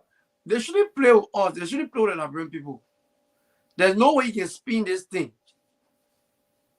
So I'm confused about the meeting because I know that kind of a decision. You can just take unilateral decision like that. This is a major decision, so the president will be in a know. So you want to tell me that the president met the Commerce Minister and all of importer, because you know that they've been having series of meeting with the importer, right? Before the decision, they've been having series of meeting with the importers, and the importers told them clearly, if you force this thing, we will take our rice and we'll carry to Sierra Leone and Guinea. They told them. So tomorrow I don't expect anything from that meeting. And I even you expect anything? Nothing at there'll all. be nothing. There'll be no solution, no way solution. forward. They don't know You what think to the do. government is not working on anything positive. You think so, Vasco? Nothing, Nelson. They don't have it. When we were saying that these people, they don't have it, Nelson. Nothing else is going to tell the importer. They won't understand what I told you the last time. Everything that is government did, these people they gotta do it before they get so far. I posted the link in the comment section. Everything we did in our country, they have to follow our footsteps, or else the government will crash. So you mean the CDC needs to the Unity Party needs to learn from the CDC? They need to learn from all. They need to start asking questions how you did it. But this is an experienced government, Vasco. This is a government that is well experienced. You took over from the CDC from the Unity Party after you spent 12 years in opposition, singing I will say Zigbe for 12 years, Totin Caste. 12 years! And those people were steering the affairs of this country. How can you say they need to learn from you? That's a look. When we tell people that apart from Doe and other government, even the Manaseri government, it was a George Weah that ran real government in our country. Because the Unity Party was just President Baga now was like... No, Sandy, don't laugh. No, Sandy, you don't laugh at it. So Vasco made that point. That government was run. That government, even when it comes to security, we had the largest peacekeeping troop in Liberia. That government was getting budgetary support from the international community. There were a lot of things that was spoon feeding these people. But when we came there, we have to do everything on our own. We didn't have all those things that the United Party people had before. So that was some of the myths. They were thinking, oh, that when they come to power, they were looking at the way back United Party, the early United Party. Now, you have to grow what you eat. You have to go and get your own money, generate your own revenue before you can be able to do some of these things that we did. So you were criticizing harmonization. Those are some of the things that the harmonization we ought to do for the people. Today, you have to follow that footstep. Nothing else they have to do tomorrow. You just have to go tell the person, okay, what we'll do, we'll just follow the city, the CDC government did. We got to get it post or want to subsidize the whole thing. Nothing else. Thank you. No different plan. Nothing. Thank you, Fiasco. Thank you. Let's take Francis, then we take Alfred and then Peter. I mean, just quick, let me use a little bit of correction fluid. Yeah, let me use a little bit of correction fluid before I answer that question, because Vasco just chakla everything right away talking about this government should learn from the Sagamore tree. Any government that learned from the Sagamore tree, Liberia, they might just sell our whole country. They must sell the whole country to somebody else, and we might all just be citizens of the world. They might just sell the country. So I'll just make that question and move on. But on the other hand, too, I agree, because the whole visual cycle got to end. You're going over there, going to tell the people, oh, you see the thing, the country high, people suffering, things tough, you're increasing price, we know it's the global economy, blah, blah, blah, blah. So what can we do? Going back, the importance this of what they're going to say. kneel down and be begging them. They will tell the people, oh, we know you don't control the global economy, blah, blah, blah, the global market, but things are high in the country. What can we do to keep the price the same or to bring it down? That's the question they will ask. And the importers will say, reduce the taxes, reduce the fees at the port, and stuff like that. All these things, and all these things are subsidy. They have to reduce all these things or take away taxes. That's what's happening. And guess what now? Then they are keeping the Liberian people again in the same position, the same bad position, because all that subsidy they're about to get are millions of dollars that they could put into the agricultural sector, into the health sector, into road construction, all these things. That's why Liberia cannot be developed, because our people are not innovative. They don't forward think. They just sit down and think for right now, how can I make things look good? So that when election comes, when I say I was there, everybody will say I was there. They will not sit down and say, I'd rather when lose the next election, but let me set a legacy. Nobody think about legacy in our country. That's why you surprised me about President Baka. He's going to be a legacy president. He's going to be the first man to set a legacy, leave a legacy in Liberia, but he's not going to do it. I don't think he will do it. So he's supposed to sit there and say, I am going to do the, I don't care what anybody thinks. Unless he does something impeachable, he will remain there for 6 years. So say, you know, I'm going to disrupt the whole thing. I'm going to cut money from here. I don't care. I'm going to cut that free education thing they're talking about, that crap that CDC brought, that they didn't even find a way to pay for it. With the money you put in that budget, cut it out, take it and put it in agriculture. When the children get eaten and stomach full, they'll go play on the unification sport park. They'll be fine. But once these prices go down, the people will be able to work, and they'll be able to earn that money and send their children to school. But when the children are hungry, how can they learn if they are in school and they're hungry? You can learn. But then the people can't even buy the food to feed their children. Why would they take money from to even buy clothes or send them to hospital? So you go over there to go back for you to bring it out and you're getting tax breaks. And that's bad for the country. Thank you. Thank you, Francis. Today I want to say welcome to the show. Thanks for joining us. And we're glad that you're here tonight. Let's take our brother Yafanda, and then we'll take Bida and Ture. What do you think will be the outcome of the meeting tomorrow? What are your thoughts around what Liberians will benefit from this meeting tomorrow? Well, I think the benefit of the meeting tomorrow is not going to be long lasting. It's just for a period of time. As I said earlier, we just have to invest in ourselves, Liberian people. The only way the Indian will sit down and decided to reduce price for themselves if there is a competition. If Liberian people are producing their own rice, 50% is produced in Liberia. A lot of Liberians are buying Liberian rice. So the Indians are already seeing that the market is not improving like before. They will be forced to reduce price. But for this meeting tomorrow, they may go and have an agreement that, okay, let us leave the price as it is. But how long that's going to take us? Maybe 2 months or 3 months. But let us look at it this way. Are they just going to talk without giving something? They have to give something. Okay, that's something they're going to give. Let us just say they give them some money to reduce the price or to hold it as it is. Why can't that money be invested in Liberian people who need it, who want to work, who want to develop themselves, who want to do, like, it could be commercial subsistence farming. So I think the meeting tomorrow, let us wait and see the report, because at the end of the day, you and I are talking about it, but after the meeting, we will definitely hear the report. But we'll get a good answer, but it's not going to last for long. It's just going to be for a short period of time. But we just have to go back to the soil. Yes. Everybody has to go back to the soil. Thank you, Yafanda. You know, the beauty of this analysis is that tomorrow, day after tomorrow, and the days to come, we will come back, we'll cut these same clips, we'll compare to the things that will happen, and we'll know where we stand as a people. But at the end of the day, the policy makers, they do listen, they do follow. And don't be surprised that, you know, some of those analyses might just fall in line with what we'll see. But again, let's take Bila and then we take Toure. Look, the president usual thing, input us tomorrow. What's your take on that? What do you think will be the outcome?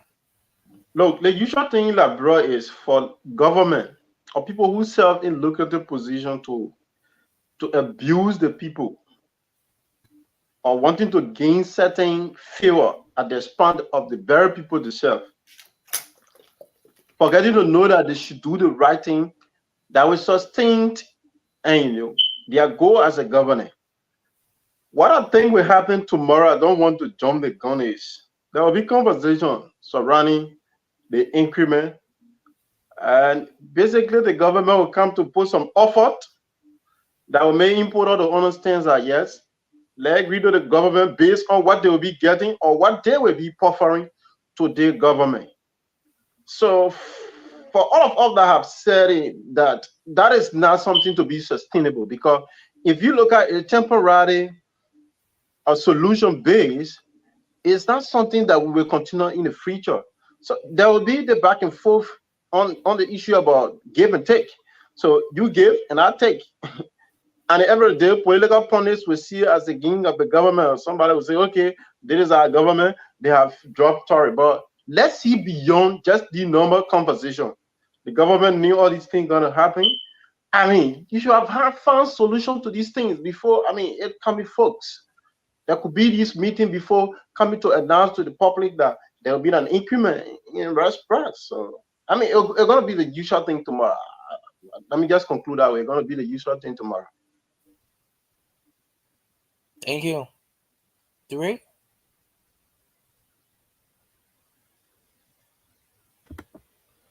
My good friend Sandy, good to see you, man. To the rest of the panelists, good evening to you all viewers here in the US and around the world, man. Great to be back. Look, Nelson, I don't know, man. I really don't know. As if to say we haven't been on the road before. We have traveled this path and we'll continue to travel this path. At the end of the day, somebody, or man or woman, are going to be intentional about this whole rice situation and come and just say, you know what? Enough is enough. Look, there have been a lot of books written on this issue. A country or nation that can't feed herself will always remain enslaved to nations that feed you. I mean, JMB will go tomorrow and meet with these guys. What are they gonna do? Same thing they have done over and over from early time. Probably gonna incentivize them. Probably gonna give them some millions to increase. I mean, to increase import of rice. That's what they're gonna do.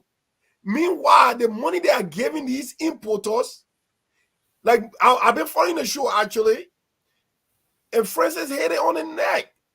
The money they're giving these importers probably around $13 to $17 million. Trust me, it'll be around that tomorrow. They can take that money and give it to people that are farming locally. They can do that. They can incentivize local farmers. That's what happened in developed countries. It's not a coincidence that we have surpluses of food in the United States. Because you know what? Government incentivizes these people. Government gave money to these people to increase production. It happened all the time. Sandy probably could actually explain more because he's in the New Mexico area there. But I mean, it is so it. If a serious government comes to power, they look at critical issues, right? Bread and butter issues. Try to make sure that anything that will bring wahala, try to curtail these things, right? This issue of rice, the arrest agenda, right? They talk about food insecurity, right? They will have a budget. You know what I mean? What's their allotted amount for agriculture? Somebody tell me. I mean, at the end of the day, man, nobody's stupid yet. $3 million, nobody's stupid yet. All right? You either want to do it or you don't want to do it. And you cannot intellectualize the people by giving them, words that local have to go look for dictionary, and God in heaven, how many dictionary people can find in that country anyway. So, look, at the end of the day, Nelson, I'm looking at this government right now, and I'm pissed. I really am. I'm really, really getting mad.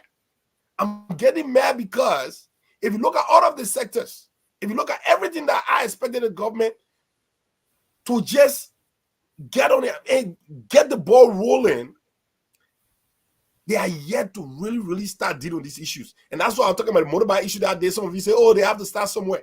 At the end of the day, these are not critical issues. These are not critical issues. I think government is dealing with those motorbike issues to try to deflect critical issues that they should be dealing with. All right? Because that in itself is a total different situation. But I know, man, like I said, I did PR or public relations. That's my area. I know when these people are trying to do something, let deal with these guys and forget about the real issues. The real issues are there. The real issues are there. Motorbike men have been doing that thing for a very long time. You can actually deal with critical issues and get back to these guys at a later time. But try to distract us to get to that area when real issues are on the ground that we can deal with. Look, nobody's stupid yet. I'm certainly not stupid. And I'm not going to sit here for somebody to come and intellectualize these things, trying to put these things at the back burner when these are issues that they're really, really supposed to be dealing with. I know when you're serious about something, when you show that you are serious. Don't tell me you're serious about agriculture when you're allocating $3 million for agriculture. It can't even do anything. Like, are you really serious about it? You are not. Are you really going? Are you contacting countries? Like, bro, there are a lot of private agricultural firms and everything nationwide. You can go to China, you can go to America. Yeah.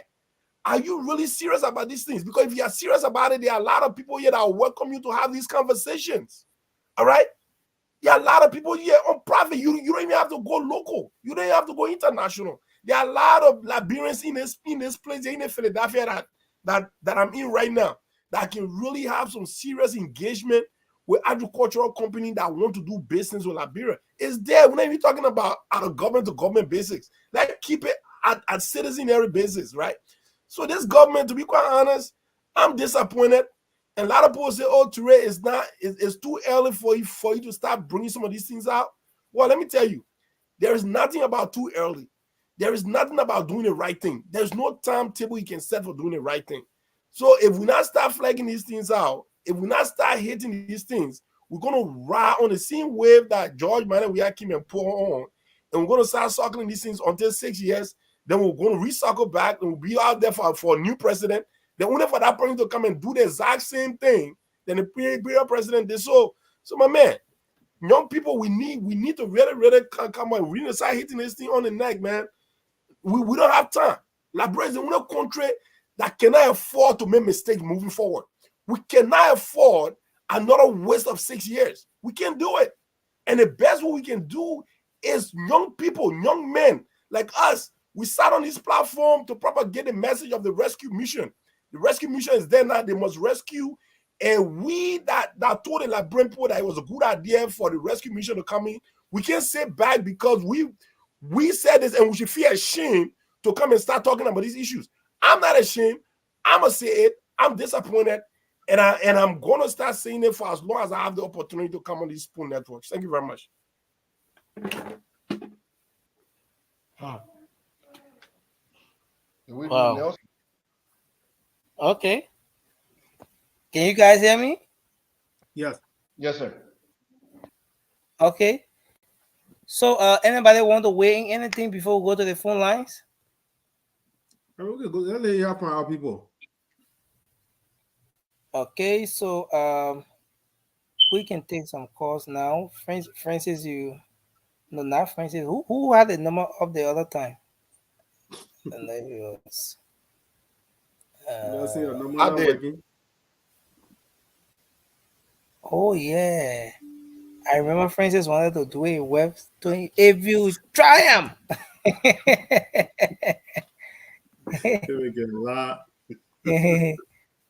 But I'll tell you guys anyway when we come back from the phone lines. Today there's something the guys were having get to the Bone County something. Today, you want us to put the number up? Okay, so let's just deal with this. You want me to put? I mean, I don't mind though, man. Okay, so you want to? Yeah, you want to just make it available? Yeah. All right. Let me connect my. Let me connect my speaker real quick. You want to just read it out now? What? Let me get it displayed on the screen. Yeah, you can go at 267-648-9692. Okay, 267-648. 9692. Okay, 9692. Okay, so let's see if we can take this. Okay. So you can give us a call now and weigh in your thoughts on the issue tonight. Let me see if we have okay. Let me see if we have this. Oh, okay. So I think it's all set. Is your stuff connected, Ture? Yeah, Nancy, I'm good to go. Okay. So yeah, so the folks can call us now, and let me see if I can take this call. Hello.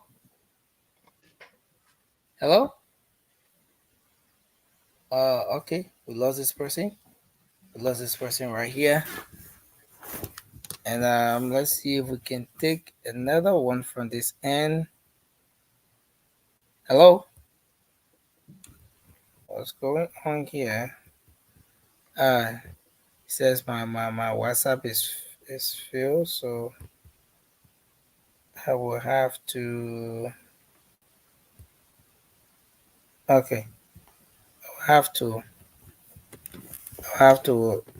shut the whole thing down. I don't know. Wow. Okay, so so the number is up. In case you want to make a contribution, you want to weigh in your thoughts on this issue, you can go right ahead and do that. But you know, in the midst of everything we're saying, there's what appears to be a political, twist to this whole thing, especially with Akaros Gray coming in with his own point. He's terming this thing as a political calamity. He says it's a calamity on the country. The government is bringing a total suffering on the people. Now, if you went back to what Amos Tuer wrote so many years ago. Yeah, that's just a few years ago, 2022. He said that it was the worst thing that the government ever did. Okay, now, okay, Nancy, have a caller. Okay, yeah, you can take the friend. The caller, what's your name and where you calling from? It's Edwin Clark, and I call from Minnesota. Today, let me say thank you for accepting my call because next time I can be calling why do you get answer my call? But straight to the point, today is sometimes my brother situation somehow we didn't get money to buy that or anything, because my brother situation is just like it's a total headache, complete headache. People running our government like children in kindergarten, like told us for the past I don't know how many years. This coming July, I don't know how many years, but we are soon being 200. Can you imagine up to present? And population grows every day, every year, every month population grows. Yep. So imagine if we are just 5 point something, we cannot fear ourselves. Imagine 10 years from now if you reach 7 million or 8 million. Hey man. And sometimes when I see people parading the corridors of Labrador Moral claiming to be educated, that's why I don't regard anybody from Labrador claiming to be educated. Because what will SLU go to school? People go to school to be innovative, people go to school to be creative. But all our so-called educated people, the big thing they want to do when they don't want to be president, senator, representative. That's all I go to school for. Nobody in the country even able to talk for or legislators. They see West Benny, somehow uncle and that nothing is on now. And we stay on the same like the other guys on the panel are saying nothing tomorrow come on another meeting and to it. It will just be the same old thing. People run out government jail kindergarten children. Absolutely. In the 21st century, we cannot see ourselves. Imagine a population 7 years from now should grow. We should reach in 7 million or 10 million. Then people will not be eating each other. Yeah, brother. Thank you, man. Man, thank you, brother. Thank you, man. Thank you for giving a couple of minutes. We appreciate you. But yeah, man, you go ahead. The number is on the screen. If you're in the US, 267-648-9692. Taking your calls and want to actually hear from you. So go ahead and place those calls.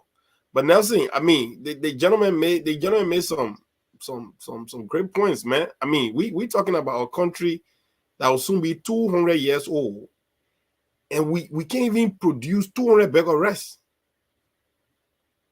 I mean, this is bad, man. I'm sure Java and many been producing plenty of rice. my man. Okay, now you see, I agree, right? I agree that the brother down there doing it best, right? But you know what will happen if that guy was on the side of the Atlantic, Nelson? So let's see if we can squeeze a couple of calls from here. Let's take this one. Hello.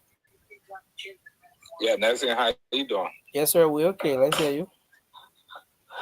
Yeah, this is Bud. I'm calling from Cedar Rock. Okay. You see, when you and Samson were on today, I made a little bit of statement, but let me repeat myself. Until we develop the mindset of our people and our people develop that mindset, Liberia will not go nowhere. And when we only depend on government nursing, we will not go nowhere. I wanted to say something today, but I catch myself.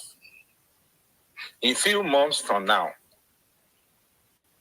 some young Liberians will carry good investment activity in the Republic of Liberia, our country, our beloved country.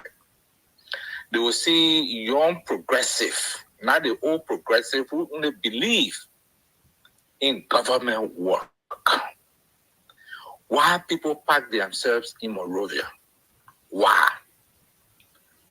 Way back in the 70s, when we were with our parents, they taught us how to make farm. Why people in Monrovia Everybody just go to Monrovia. Monrovia was not built for 501 million people. It was only built for just people to go buy their goods and come back home. Rice business in Liberia. We can settle those things. 2 years from nothing. I am saying a young progressive. If Liberia will not be Liberia like day before yesterday, they will say, where is mine? Why I'm going to get in this thing? If Baka ready stand his foot and say, look, anybody that bring investment or investor in this country, particularly about rice, potato, edo, yam, cassava, you're registered there and give them free passage.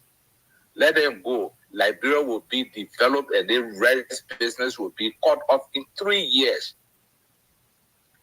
Thank you. Rice. Well, I come in nursing, please, Papa. What's the difference between the Vietnamese? What's the difference between the Indians? What's the difference between the Pakistani? That we can't grow rice. Anything we put on our soil, nursing, it's more good.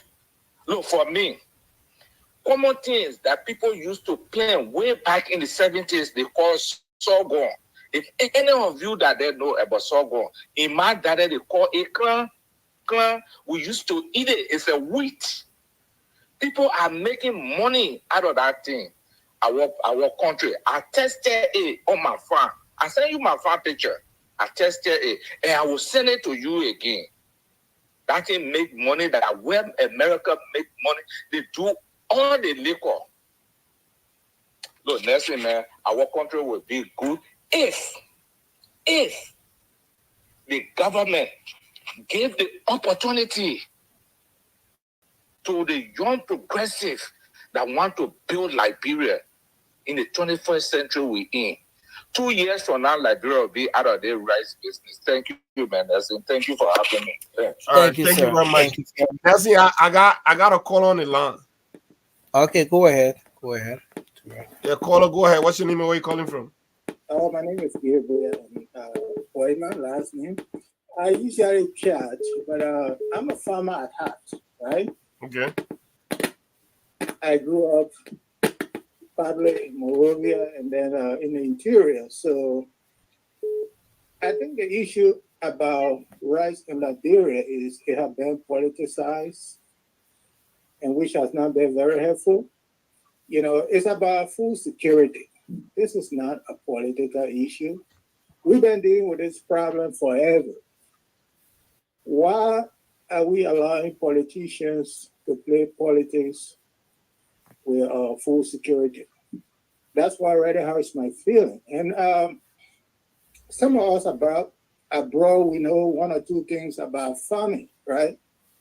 I think we really have to rally and challenge our government to invest in farming and provide an incentive for Liberians to farm. We cannot be a stable nation if we depend on another country or foreigners to feed us. So I don't really look at this as a political issue. I look at it as a security issue.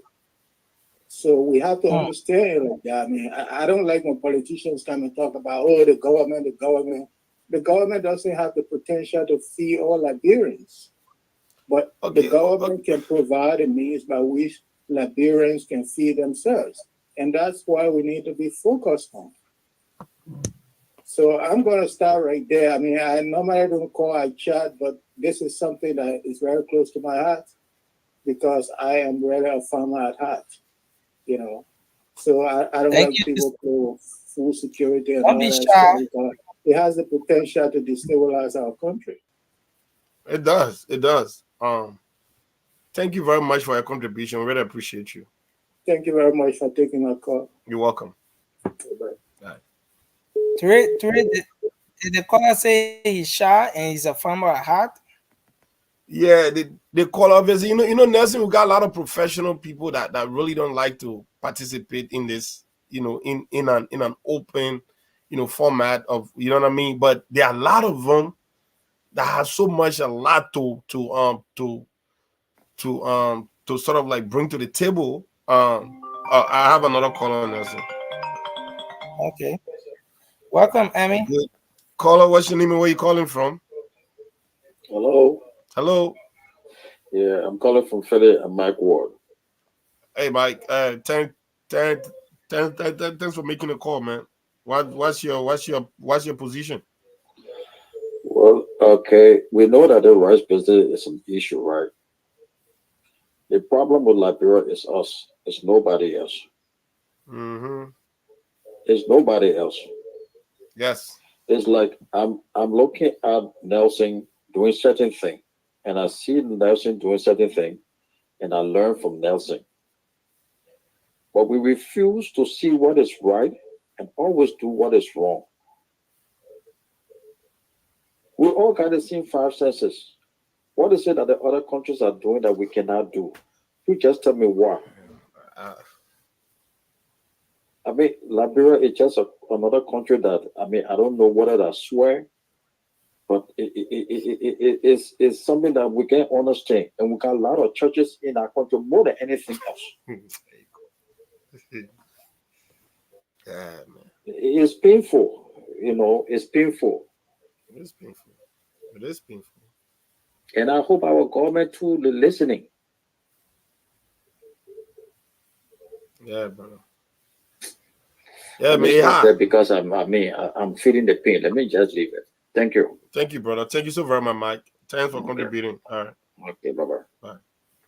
So Nelson, I mean, all of you could really tell from the boy. I mean, see from Brother Mike's voice, he seemed very, very frustrated, man. Seemed very, very frustrated. And this should frustrate every one of us. We put in a lot of stock into the JMB government. You know what I mean? For all of the right reasons, especially when it comes to agriculture. This is something that we knew that it was. Yeah, Ture, can I squeeze? Let me just squeeze two from my end, then you squeeze the final batch from my end, then we wrap up. Okay, I got somebody so online. Let me squeeze this person here. Hello, you're live. Your name and where you call from? Yeah, good morning, Nelson. Good morning to the panelists. This is Konya Lofa again. Yes, I'm following the show and I am very, very frustrated, you know. As I speak to you guys, my hair is just popping on, and that's why I don't want to come on the show. Yeah. The Liberian government, particularly the president, needs to do something about this issue of the rights.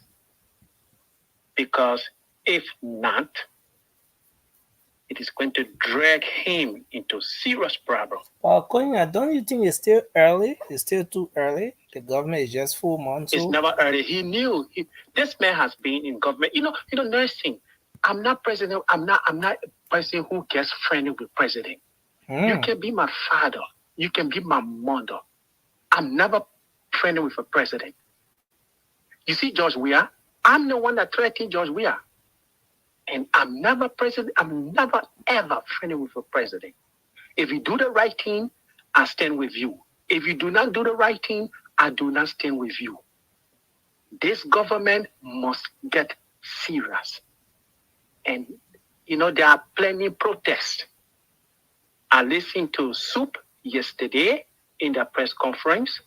There are a lot of protests. We are planning. We will start with protests first.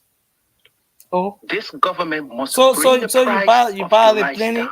Konya. Yes, I support the government, but if the government does But not do the Konya, right how thing, can you support the government and you plenty protest against the very government you support, Konya? no, we have. It is our right. It is our right.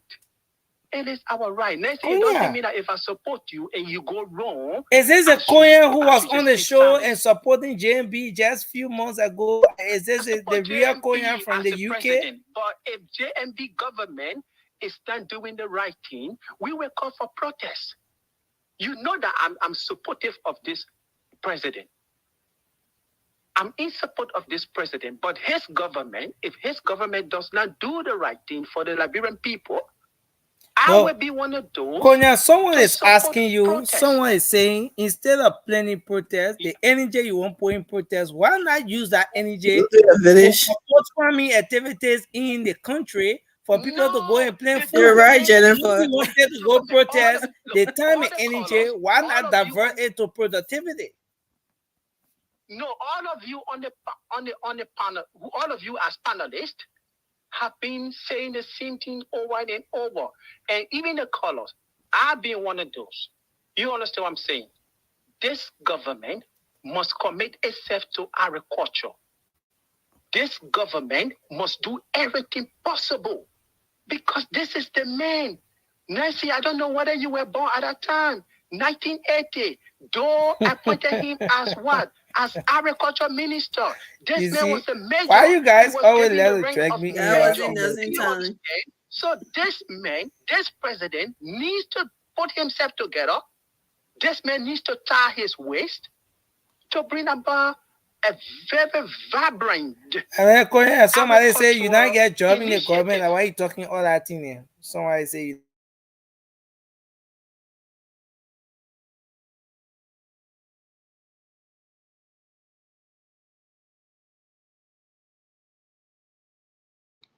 Nancy, you all right? I'm saying, so the money I earn, Nancy, I work for, you know where I work. I earn a lot of money. You understand? I know about the president. Nancy, I got to call online. They do not offer me a job. I'm still living my life. Okay, I'm thank on the you. plan of opening one of the largest, one of the largest colleges Hold on a with second. respect to technology, computer technology in the country by the end of next year.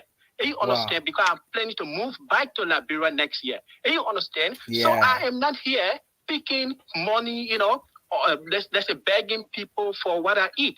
Thank you. Understand? Or for what I Thank earn. you, Konya. So as my other colleagues in the United States, this government needs to do everything possible. Thank you. Everything, I'm saying everything possible. Thank you, to Konya. Introduce to All right, thank you, sir. I don't want to get vexed, man. Don't get vexed, Konya. Let the Hold your government peace. do the Hold your right thing. peace, Konya. Thank you. Maybe even Okay, caller, what's your name? That's Where what you you calling Konya. Yeah, sorry, man, for me to call for the second time. It is Konya that made me to call for the second time. The Nelson and the various panelists, our parents left gift for us. The gift is land, the natural land we have. We in this country. Not everybody that supported Joseph Numa Brother will get a job in his administration. You But the did it man for saying one trouble. your country. I who's speaking. I said something to Nelson.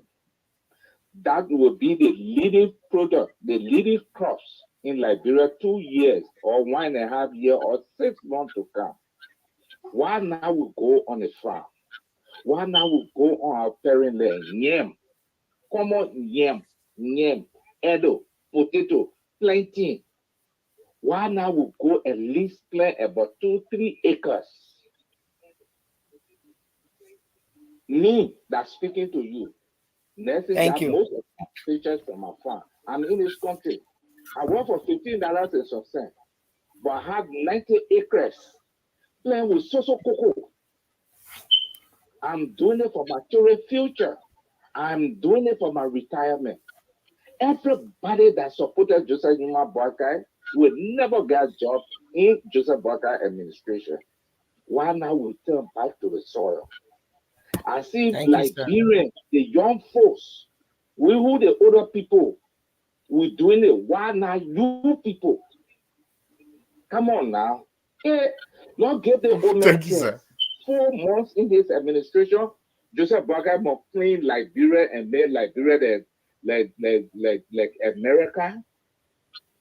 Liberians, the young folks are very, very lazy. We, the Liberian, the thing we know how to talk is to boast on social media.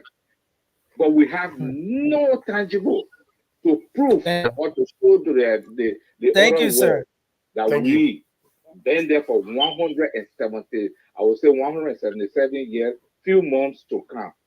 What are the tangible from the young folks? What are the tangible from we, the Liberians?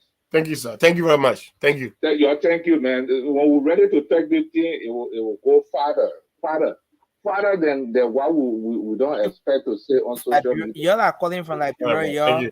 You have to call on WhatsApp. You're like calling from Liberia. You don't call me on direct call. Let me squeeze Josh in finally, then we'll go. Hello, Josh. Let's hear you. Hello, Nelson. Yeah, Nelson, thank you so much. George, yeah, to you guys. It's quite an interesting show, and I want to thank all the contributors because Liberia is ours, and the only way Liberia is going to get better is when we speak out. And regardless of who you are, business. So here's what I want to say, Nelson. I hear my colleague there, some of them are saying people should go back to the soil, people to do this, they're finding solutions. I was just trying to say, I just think to myself, I was thinking out loud. A year ago, these guys were not saying that. They said it's because of economic mismanagement. That's why prices were going up. Some people said George Weah had share in the rice business. He was getting money. He was getting $2 extra on every bag of red that was sold in Liberia. They were making all these outlandish accusations. But they now cannot say Boakai has a hand in this one. They cannot lie anymore because lies cannot rule. Lies cannot govern. Lies can only bring you to power. And that's what they did. They succeeded in lying to the Liberian people, saying all the problems we've had is because of George Weah. Now George Weah is gone. The rice price is going up yet again. The audience President Boakai has brought that was saying he's the most experienced person, he's the most everything. Now the rice price is going up. And there's so many things that are going up, not just rice, because rice is a commodity that is fluid. When rice price goes up, a lot of things go up as well. So we cannot sit here and say, everybody go to the soil. Everybody cannot make farm. People work. Even now, civil servants cannot take pay. They are not taking pay on time. They haven't taken pay yet. And we are saying, oh, people should go to the farm. No, everybody would not leave more, everybody go to the farm. This government is charged with responsibility of making the lives of the Liberian people better. And that's what they should do. That's what we should demand that they do. They are not going to scapegoat it to say, oh, it's because of India. India was not created for Liberia to eat rice. India was created for Indians to do their thing, just like Liberia is created for Liberia to do its thing to make sure the lives of the Liberian people are better. Our government is charged with that responsibility. And that's what the government has to do. Thank you. They cannot do it, let them get out of the way. Thank you. We cannot leave and make the lives of Liberian people better. Get out of the way and stop making fun. Very much. Nessie, I got my final call here. That would be a final call for an answer. We'll go. Yeah. Caller, what's your name? Where are you calling from? Hello, today, and panelists. Good morning and good evening. I'm calling from. My name is Edwin Zobon. I'm calling from New Jersey. Okay. This whole rice situation, and I think about Liberia, it made me feel very sick. It's sick in my stomach that I want to throw up. This is an old age, addict that we face. Yeah. And our country is drowning out of this thing. Rights have been politicized. And if we don't take time, what the government going to be like, like the past governments, So for me, I'm looking at it on the other side, where I think those of us who are in the diaspora or wherever we find ourselves, and probably we have a little hand that we can put something together. We can put ourselves together and then maybe empower farmers back home, so that they can farm. We can stay here and make farm over there. We can trust people, and then we can make farm. Just the government is saying that they don't have money, and it's true. The government is broke right now. The government is broke.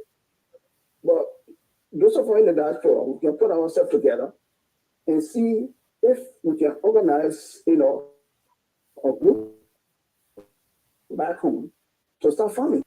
A few of us together will do that.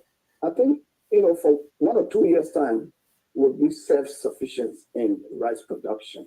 Not just rice, we have other things. We can produce cassava, we can produce herbs, planting, we can produce, even beans. People will still buy them. We'll be out of this rice situation. I think that's my input. Thank you, guys. Thank you very much. Hey man, thank you for your contribution. We appreciate you. Thank you. I think that's it from my end, right? Yeah, yeah. So I know the folks are still trying to call, even in I know. Liberia, people. They are calling but me a lot too. Yeah, but they get love. They can't make it. We out of Yeah, time they now. cannot make it. They thinking hey. They thinking yeah. Emmy King late as well. She not doing closing. They thinking yeah. That's more noise will be on the show tonight. But I think we have to do our closing now. Emmy will take us home. Emmy, you want to be the first, or you want to take us home? No, I came late. I'll take you home and put you to bed.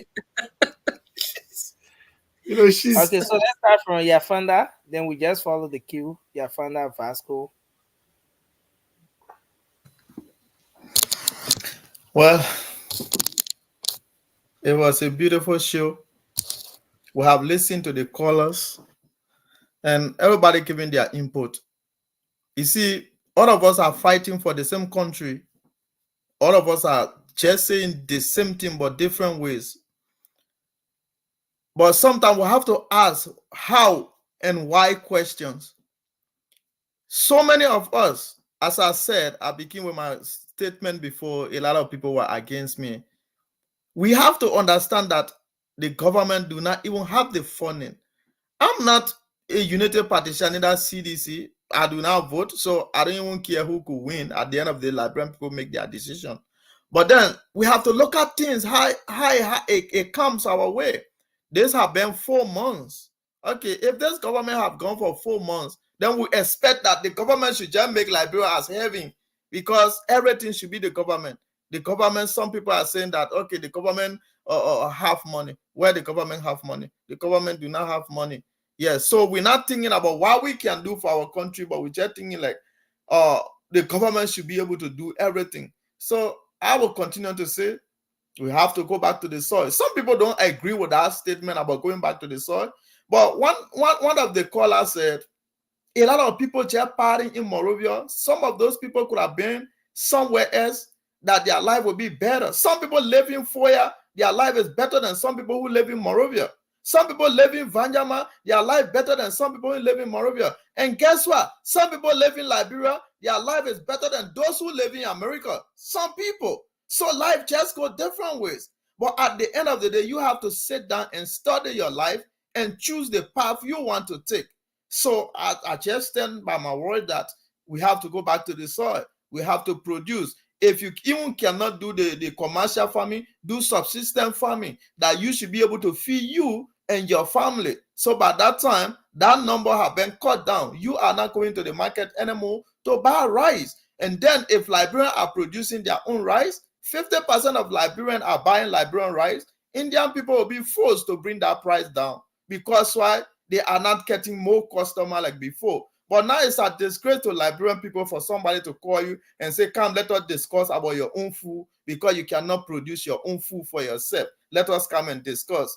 So in conclusion, I just want to say to the Liberian people, we have to be strong. We have to be stronger than before because we cannot just throw everything on the government. Government is not the solution to everything. You and I have to stand on our feet and fight to support this government. That's what I have to say.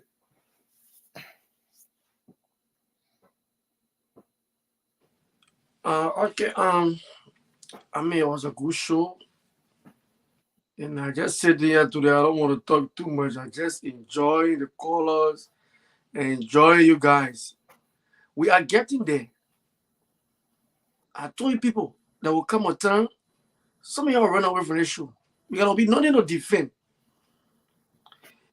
You see, God, they gotta say, they say, God don't like ugly.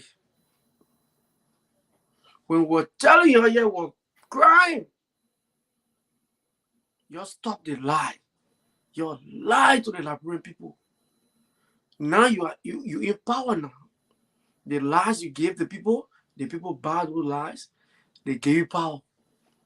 Now you cannot lie any longer. This is the time for you to govern. There is no way now you can carry this lie. You told our people that you will rescue. You know that word you use, rescue? Our people expect much from you guys. Some of the lies you have told the people that their president is an agriculturalist. This president got all the idea, the knowledge, doing, I don't know which one of the president time. Like bro was feeding himself. Yo, I was about to say it. Like bro was feeding himself. Joseph Baga was doing this, was doing that. Now, he the president now. What's stopping you guys? I have 4 months. No. What's stopping you guys? Let me tell you, before you come to power, you must have studied and know the problem of the country. These are some of the things your brain was doing the campaign. They probably been vice president for this, himself in this or other area. So he has the vast knowledge and experience. Then why you guys won't be saying, oh, the major took over? No. Or good leader always playing ahead. And I mean the whole country. So when we left this country and we turn it over to you guys have damaged almost everything in the place. Then you're telling all our people say, let the people go back to the soil. That now you know the people to go back to the soil. That now you know to go back to the soil. You need to rescue. I mean, you're not telling the man thank you. There is no, that's in the government. I'm not telling you thank you. If you can't tell me, say I won't call him or you tell him thank you. But you, yeah. Oh, you need a rescue. So I was thank you.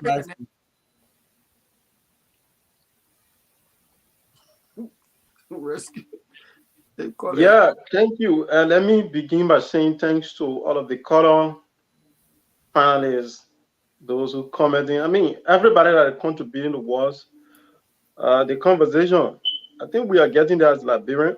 Before I conclude or get to my closing, I want to say congratulations to the almost 20 female soccer teams in Liberia. I think they beat the Senegal female soccer team 2-0 this gone Sunday. I think that was a very unique game. I was watching it. It's a very unique thing. So, I mean, we'll get there. Before we get there, we should have conscious, I don't normally want to always put in somebody pohoya. Usually would be no. That photo in pohoting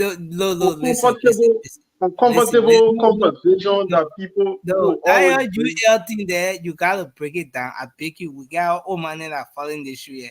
That photo in your poho there. Look, I don't want somebody to think that somebody causing it. I beg you.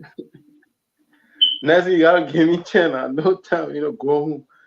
That's it, man.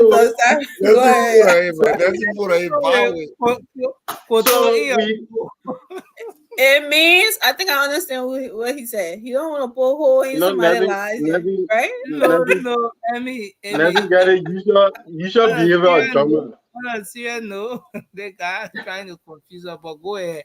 Just because of that, get 30 seconds to conclude. The only reason we on the platform is because we represent a group of people, and we got something to protect about it tomorrow. And basically, we're not going to do any uncomfortable conversation going forward. People need to be reasonable. The reasonability you bring to conversation speak to who you are in society. That is why we went back in Liberia. We know the issue of a rice. We know the issue of a certain commodity. You don't want to play politics with, right? Somebody called and said everyone on the platform. They weren't even following the show. Everyone said everybody should go to the soul. I can always say listening, hearing, and understanding are 3 different things. You just call because you want to say why we didn't say this again, Joe, we are, and we on the platform today telling people to go on the soul. You weren't listening, but that's fine. That's his view. We like to speak to the conscience of our government.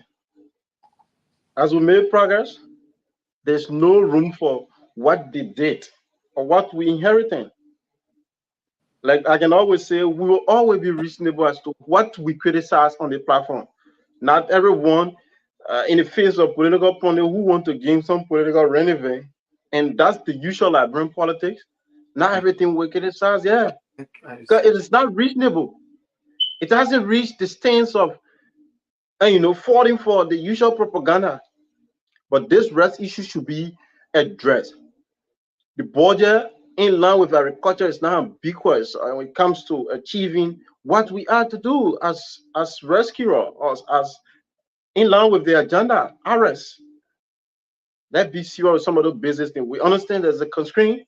We get there, but how can we get there? It is to strengthen the conversation beyond our personal feeling, beyond our attachment to political party, beyond how we usually see Liberian politics from the normal narrative, and looking at it for the people that we serve, as the patriot and as the citizen. Thank you very much for having me on the platform tonight, Mazin.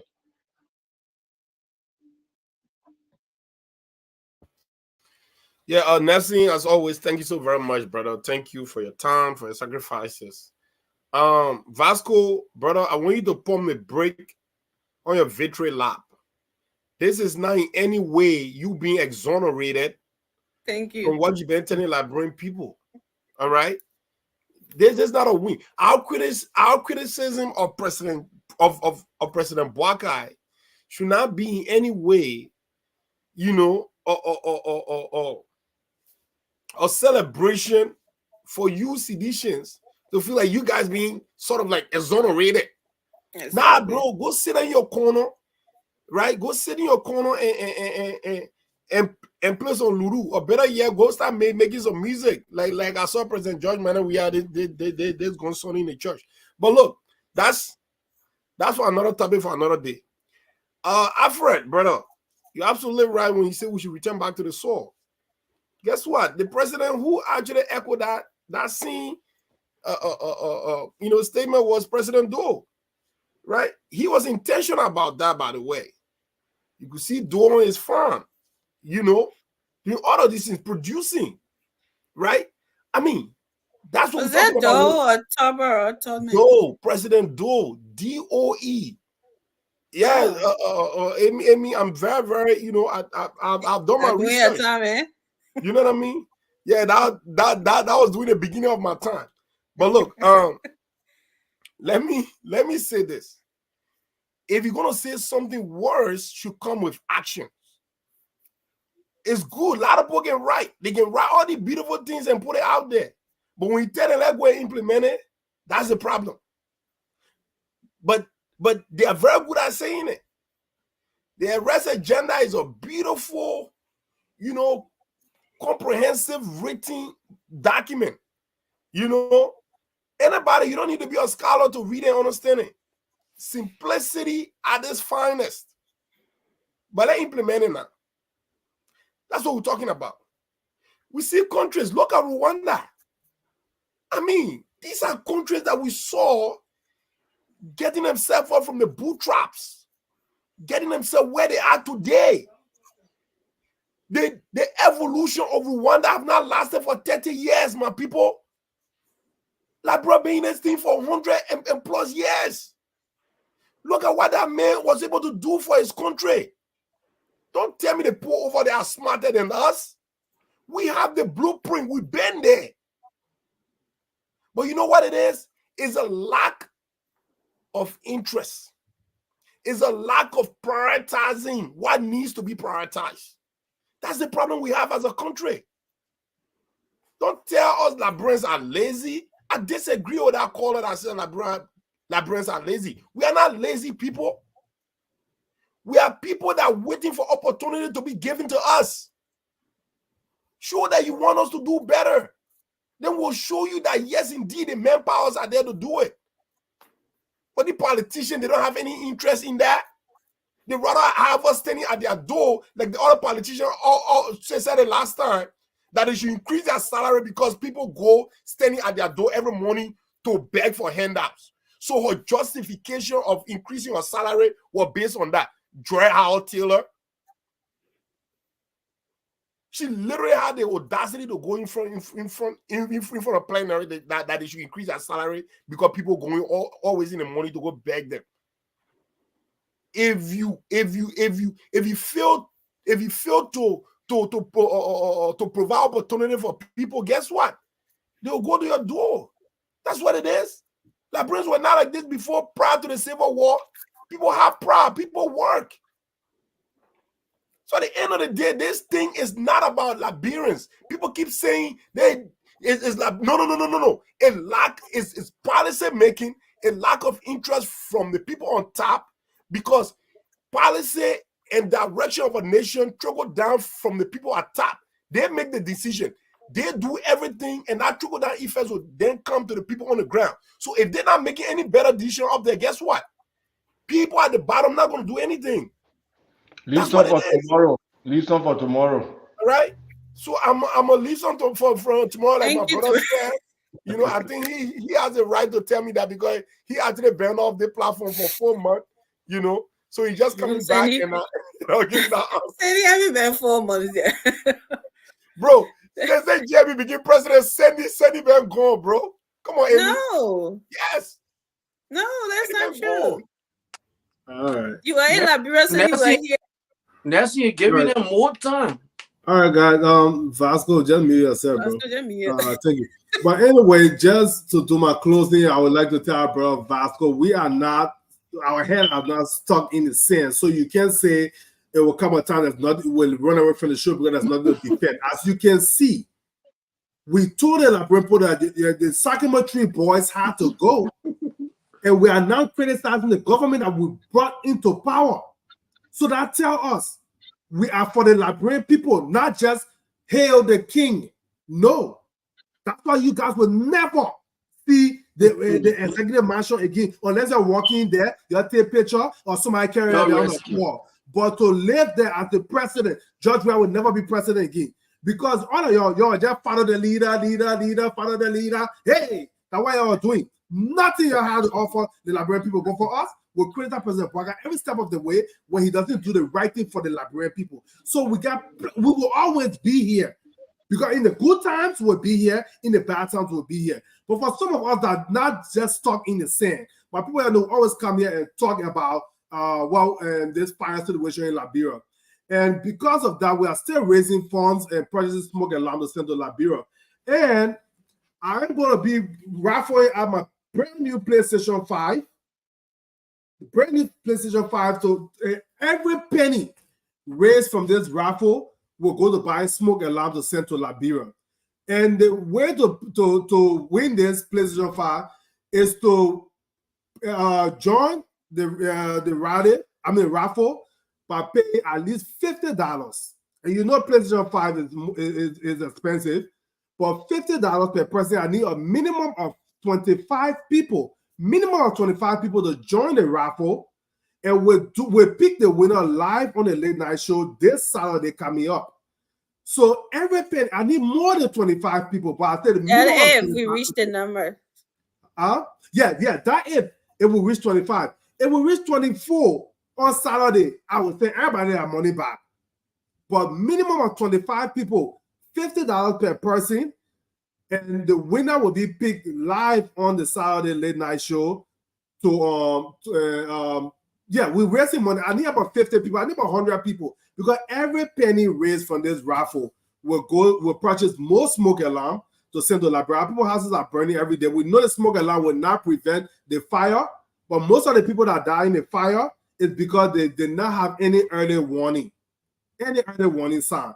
So we know what happened when there's smoke in the house, the smoke alarm will go off, people will get out with their lives. This is not about politics. They have nothing to do with CDC, Unity Party, whatever the case may be. This is for love for country, what we can do outside of Liberia to help our people. So please, you can reach out to me by inboxing me. If you're in Liberia, please contact Nelson. If you want to be a part, of it in the US, inbox me. I can give you my Zelle, Cash App information. You can send it, and everybody's name will be put into the draw this Saturday. It will pick the winner. Yeah, it's not about the PS5, my people. Anybody that win over $50, I said, good luck for you. I got this PS5. I never even play it. It stay in the box, but I know our people are suffering, and the way I can generate money to help them by doing this. So I'm begging every one of you, join this raffle. Let's help our people in Liberia. We'll pick the winner this Saturday. Thank you. Well, thank you, Francis, and thank you to all of you panelists on the show and those listening to us. Like I said earlier, it's good to be back on the show. According to Ture, I was gone for 4 months. Uh, I needed a little break, but I will be appearing now whenever I can. For sure, I'm here this week, and then of course I leave this country next week, and we'll find a way. But it's good to be back. Look, the rice issue. Let us call a spade a spade. If President Bwakai succeeds, we will come here and praise him and celebrate his success. His success is the success for the Liberian people. When things are going the other side and they are wrong, we got to come here and also point out those issues. Rice is a major commodity in Liberia. In fact, we like to say it's a political commodity because of the history around rice. I want to say again very clearly that the increase in the price or in tax from India wasn't just announced to the importers yesterday or last week. They had this information long ago, and I want to believe that such information was shared with the government long ago, at least 2 months ago. The government met with them. If you read a letter coming from the Commerce Ministry, they met with them, and after a series of consultation, negotiation, it resulted into the increase of the rice price. That tells us that the negotiation failed, that they were unable to convince those people to maintain the price or bring the price down, which resulted to the increase of the rice price from 16 something or 17 something now to 18 something. That is just the sale price from the port. That is not a sale price in Monrovia. That is not a sale price when the rice is transported to the villages, to the rural areas. The price will continue to increase the farther away it is from Monrovia. That is scary for our people. We beat on President Weah on this issue of rice, and we will not fail to beat on President Bwakai on this issue. We will beat on him. I agree with William Fandar and all of you that are saying that our people should go to the soil. What I'm telling you is that our people been going to the soil. Our people are in the soil working. I agree. There should be more people going to the soil. But let the government prioritize agriculture. We cannot say the government is doing everything or the government is poor, yet the government continues to increase the payroll. You have deputy to the assistant minister, the assistant to the assistant of the assistant minister. Every cabinet, every ministry, they keep adding people here and there, paying them. Okay? Salary alone take over almost all the entire country, budget. Our legislators are going home with thousands of dollars. Those people are not complaining about the increase. Like Mata is complaining today. They are not complaining. The coupons of the gaslight alone can feed them and their family. Let the government prioritize, cut down costs, decrease maybe the payments, the salary of those people. Put that money into agriculture. Countries that are doing well in agriculture, they have programs. They have programs, investment going into agriculture, encouraging farmers, supporting farming. It is not easy to farm in Liberia. I'm telling you that because I'm a farmer myself. 5,500 LD is what it costs me to clear 1 hectare. 1 hectare is 2 acres. Okay, 5,500 just to brush it. To cut it, you got to pay about that same. Then they burn it, then you pay people to plant. It's not easy. How many acres can Omen Flomo brush to feed his family? My father, I'm sure most of your parents, you guys, or maybe some of you grew up in the city, but I grew up in Grand G. My late father was a farmer. The man had 2 wives. 11 children. That man alone, how many acres can he brush to feed the family?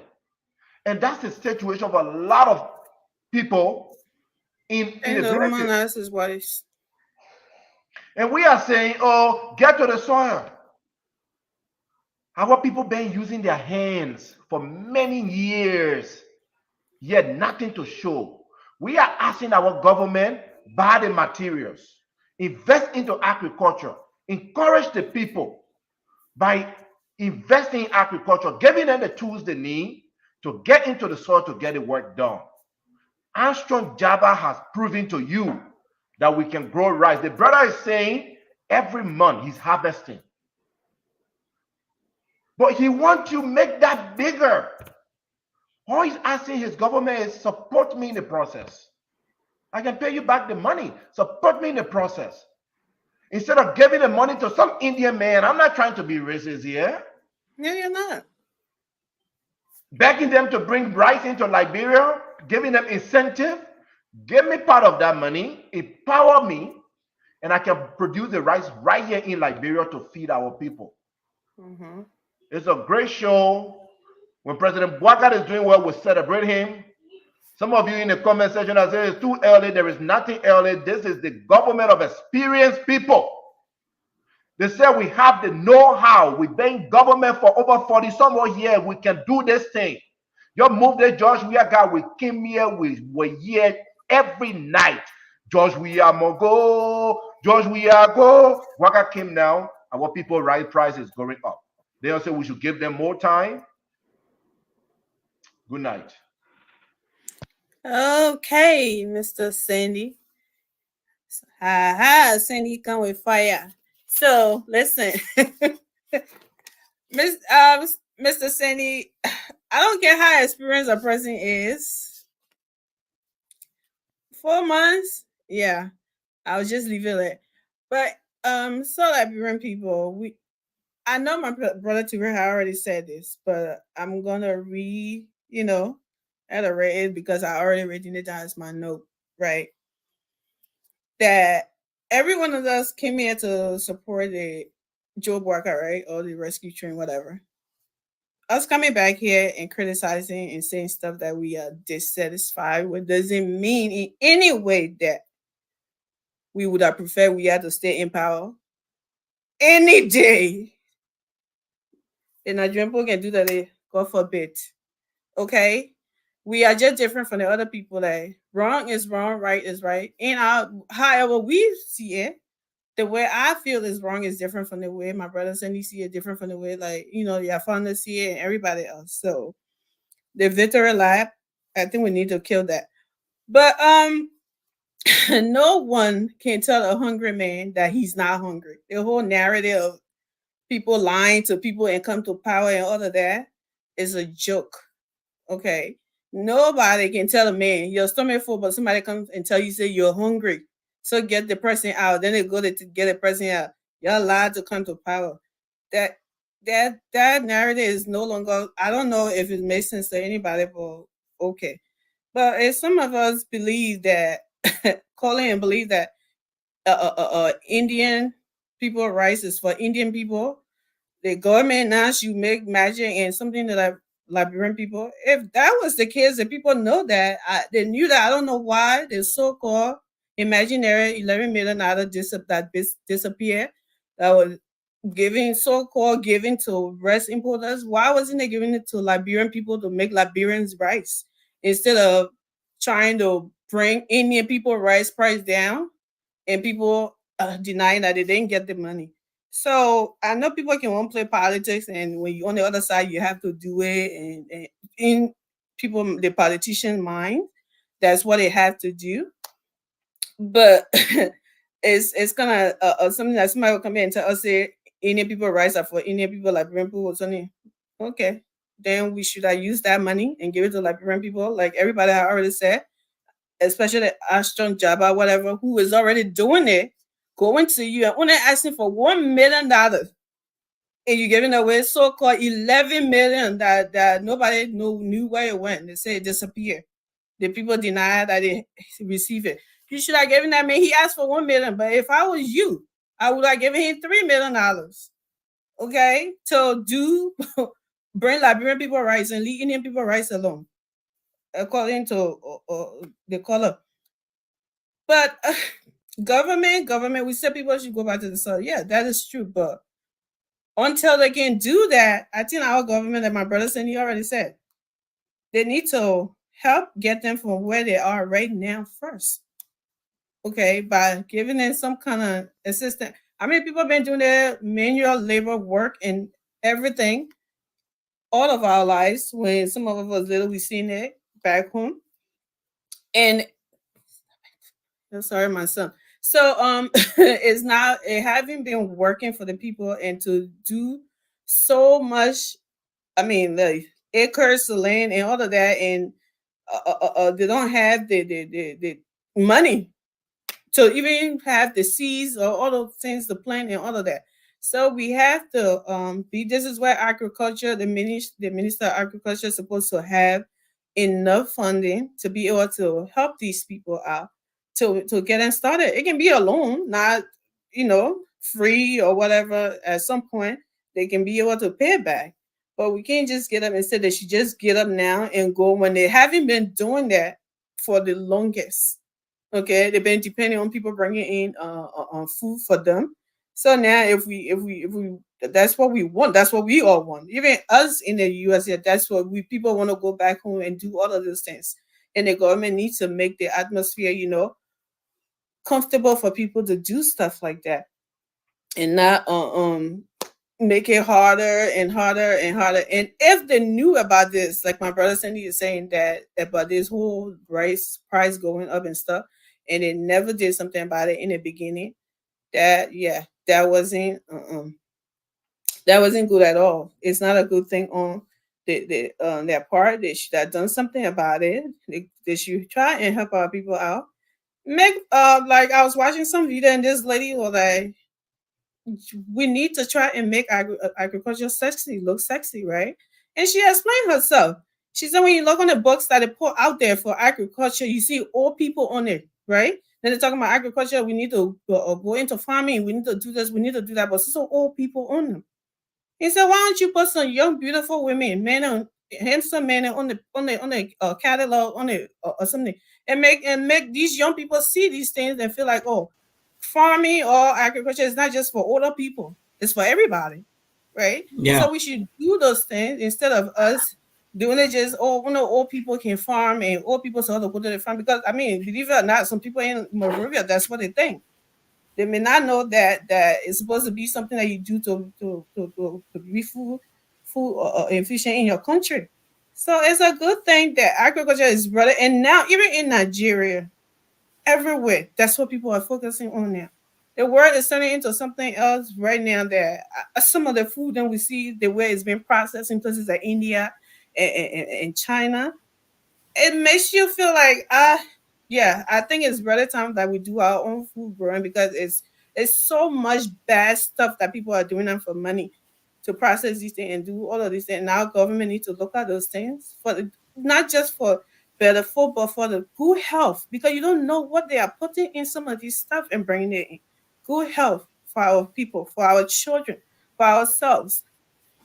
So we really need JMB to grab the boo by the home and do something about this agriculture thing, and really promote it in Liberia for us to stop talking about this rice shortage thing. For I don't know how long we've been hearing about it, but it's about time like it stopped, and for us to move on and be talking about different development roles and electricity and all of that other stuff, then still be talking about rice. If we don't believe in cassava, we don't believe in yam and all of that. Well, we swallow GB and fufu. So yeah, we believe in cassava, but we need to do all that. But we never rest, but they can cause noise. So I don't know.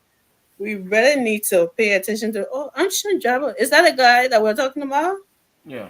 Yes. Oh, okay. See, so people are here. I'm here. I know how to farm with my hand. Contact me so I can come and work on the farm. So I'm gonna grow my own food. But yeah, so that's it, guys. And I really enjoy everybody here today. The rescue pusher. I really enjoy the energy that we come here and hold the government that we supported, we hold their feet to the fire, and we're not being sycophants and making boots and stuff, because most of us here, including myself, we're not party heads. We are Liberians, and we want to see our country doing better. Thank you, Nelson. Thank you, Even Amy. though I can't rest. So thank you. In my own opposing, but thank you too. Yeah, no, I don't want the system to shut down us, making to all. But again, I want to say thanks to everyone. And as our brother said, Francis, the campaign for the fire alarm is still on. So that is Zelle and Cash App. Francis, what did you say? There's a raffle draw coming on, right? Yeah, the raffle will be on Saturday. Hopefully, we can get a minimum of 25 people, but we're hoping to get 50 or more people. $50 per person to join the raffle. If you want to increase your chances of winning, you can increase it by putting $150 to your name will enter 3 times. They show that your name will enter 4 times. No, I don't have it. I don't have it for them. This is the PS5. Jeez. Right No, I here. mean, show Francis. Make him bigger. Saying and show this stuff. So, yeah, the PlayStation 5 is right here, brand new. We. Pastor, we're waiting for your $50. Yeah, so contribute. Stop Every penny going to buy smoke alarm to send to Liberia. Every penny, not a dime anybody take out. If you're in Liberia, contact Nelson to do it. In the US, this is my Cash App and Zelle information. Every cent going to purchase smoke alarm to send to our people in Liberia. They said fire going in the rural area now. And leaving the city. Vasco, They're not going outside. I'm waiting for your contribution, Okay. Vasco. We're waiting for This your is not about $50. CDC and United Party. Nancy. All right. So guys, that's the the rescue chicken fella. The rescue chicken fella press. It went up to. So guys, yeah. People need to scratch their ears, Vasco. I'm not plugging my chicken for nobody for free. At the end of the day, to attend the Bon County Association fundraiser, to dance around a basket for 5 minutes and put $1. $1. The other Oma 10 right looking. To dance for 5 minutes and put $1 in the fundraiser basket. Yo, this boy, man. How did you hold on? Who show you any footage over there anyway? Come on, man. That's Okay, tomorrow I'll bring the video. Where was that, Ture? Well, I tell you what. So we started it. Saying Nelson, I'm bringing it up now. Look, so we organized ourselves, citizens from Bon County. So we live in a tri-state area. You know this, Amy. Yes. The name. I'm sorry, guys. Somebody asking. The name on the Cash App is Francis Jabati. You'll see my name on there. The same name up here. That's the name on the Cash App in the Zelle account. You will see it. Yeah, 610-470-9142. That's it. You will see it. Thanks to all of you. The name is Jabati. The man is serious man, American man. We know Jabati. The man say Jabati. So then we. Like the let me talk about leave me. Let's focus on our thing. Yeah, y'all go ahead. Y'all roll onto that Cash App, man, and Zelle. Y'all send my boyfriend Francis money. You know what I mean? It's a great initiative, and Francis, really I must applaud you for that. It really is, man. Every bit of it. But you guys notice something? The haircut makes Sandy look younger. I told you. I was just about to say, Sandy, what is going on this vacation? You come back again. No. You're looking fine and Edwin Snow. You know that there's a story behind this. My daughter told me I was. You said something I didn't hear. Your daughter said what, Sandy? That's what you put your ball. So your daughter said you too old school, eh? Yeah, my daughter said I was acting too old school. I need to, I knew it. I just knew a little bit. So, yeah. I knew it, man. Kids. I see you looking finer than Edwin Snow. Like you, Edwin Snow. Hey, man, why? Come on, Amy. That's a violation, bro. Right? Thank God I wasn't on the show tonight. Edwin Snow watch this show. Edwin Snow, a handsome man. But yeah, man, to all of the Bon County citizens residing in the tri-state, Delaware, New Jersey, Pennsylvania, obviously, you know. Come on board, man. Thank you, guys. But that boy is We calling. look forward to being here tomorrow again. Until then, have a good night, everyone. You got one born, Miss bro. I Fanda, don't know thanks you for being sorry here. for going to. Pascal, we appreciate you. Hey, Thank Nelson. you, Bila. Thank you, to Ray. Thank you, Rescue Francis. Chicken Little. Thank you, Cindy. And thanks to you, Emmy, as well. Yeah. Vasco, I am not gonna plug my chicken, hurt my chicken for free. You will have to buy the fellas if you want to scratch your ear. I'm sorry. Citizens, And man. they said the price going up from 10 now going to 20. Yes, sir. A special one from the sea.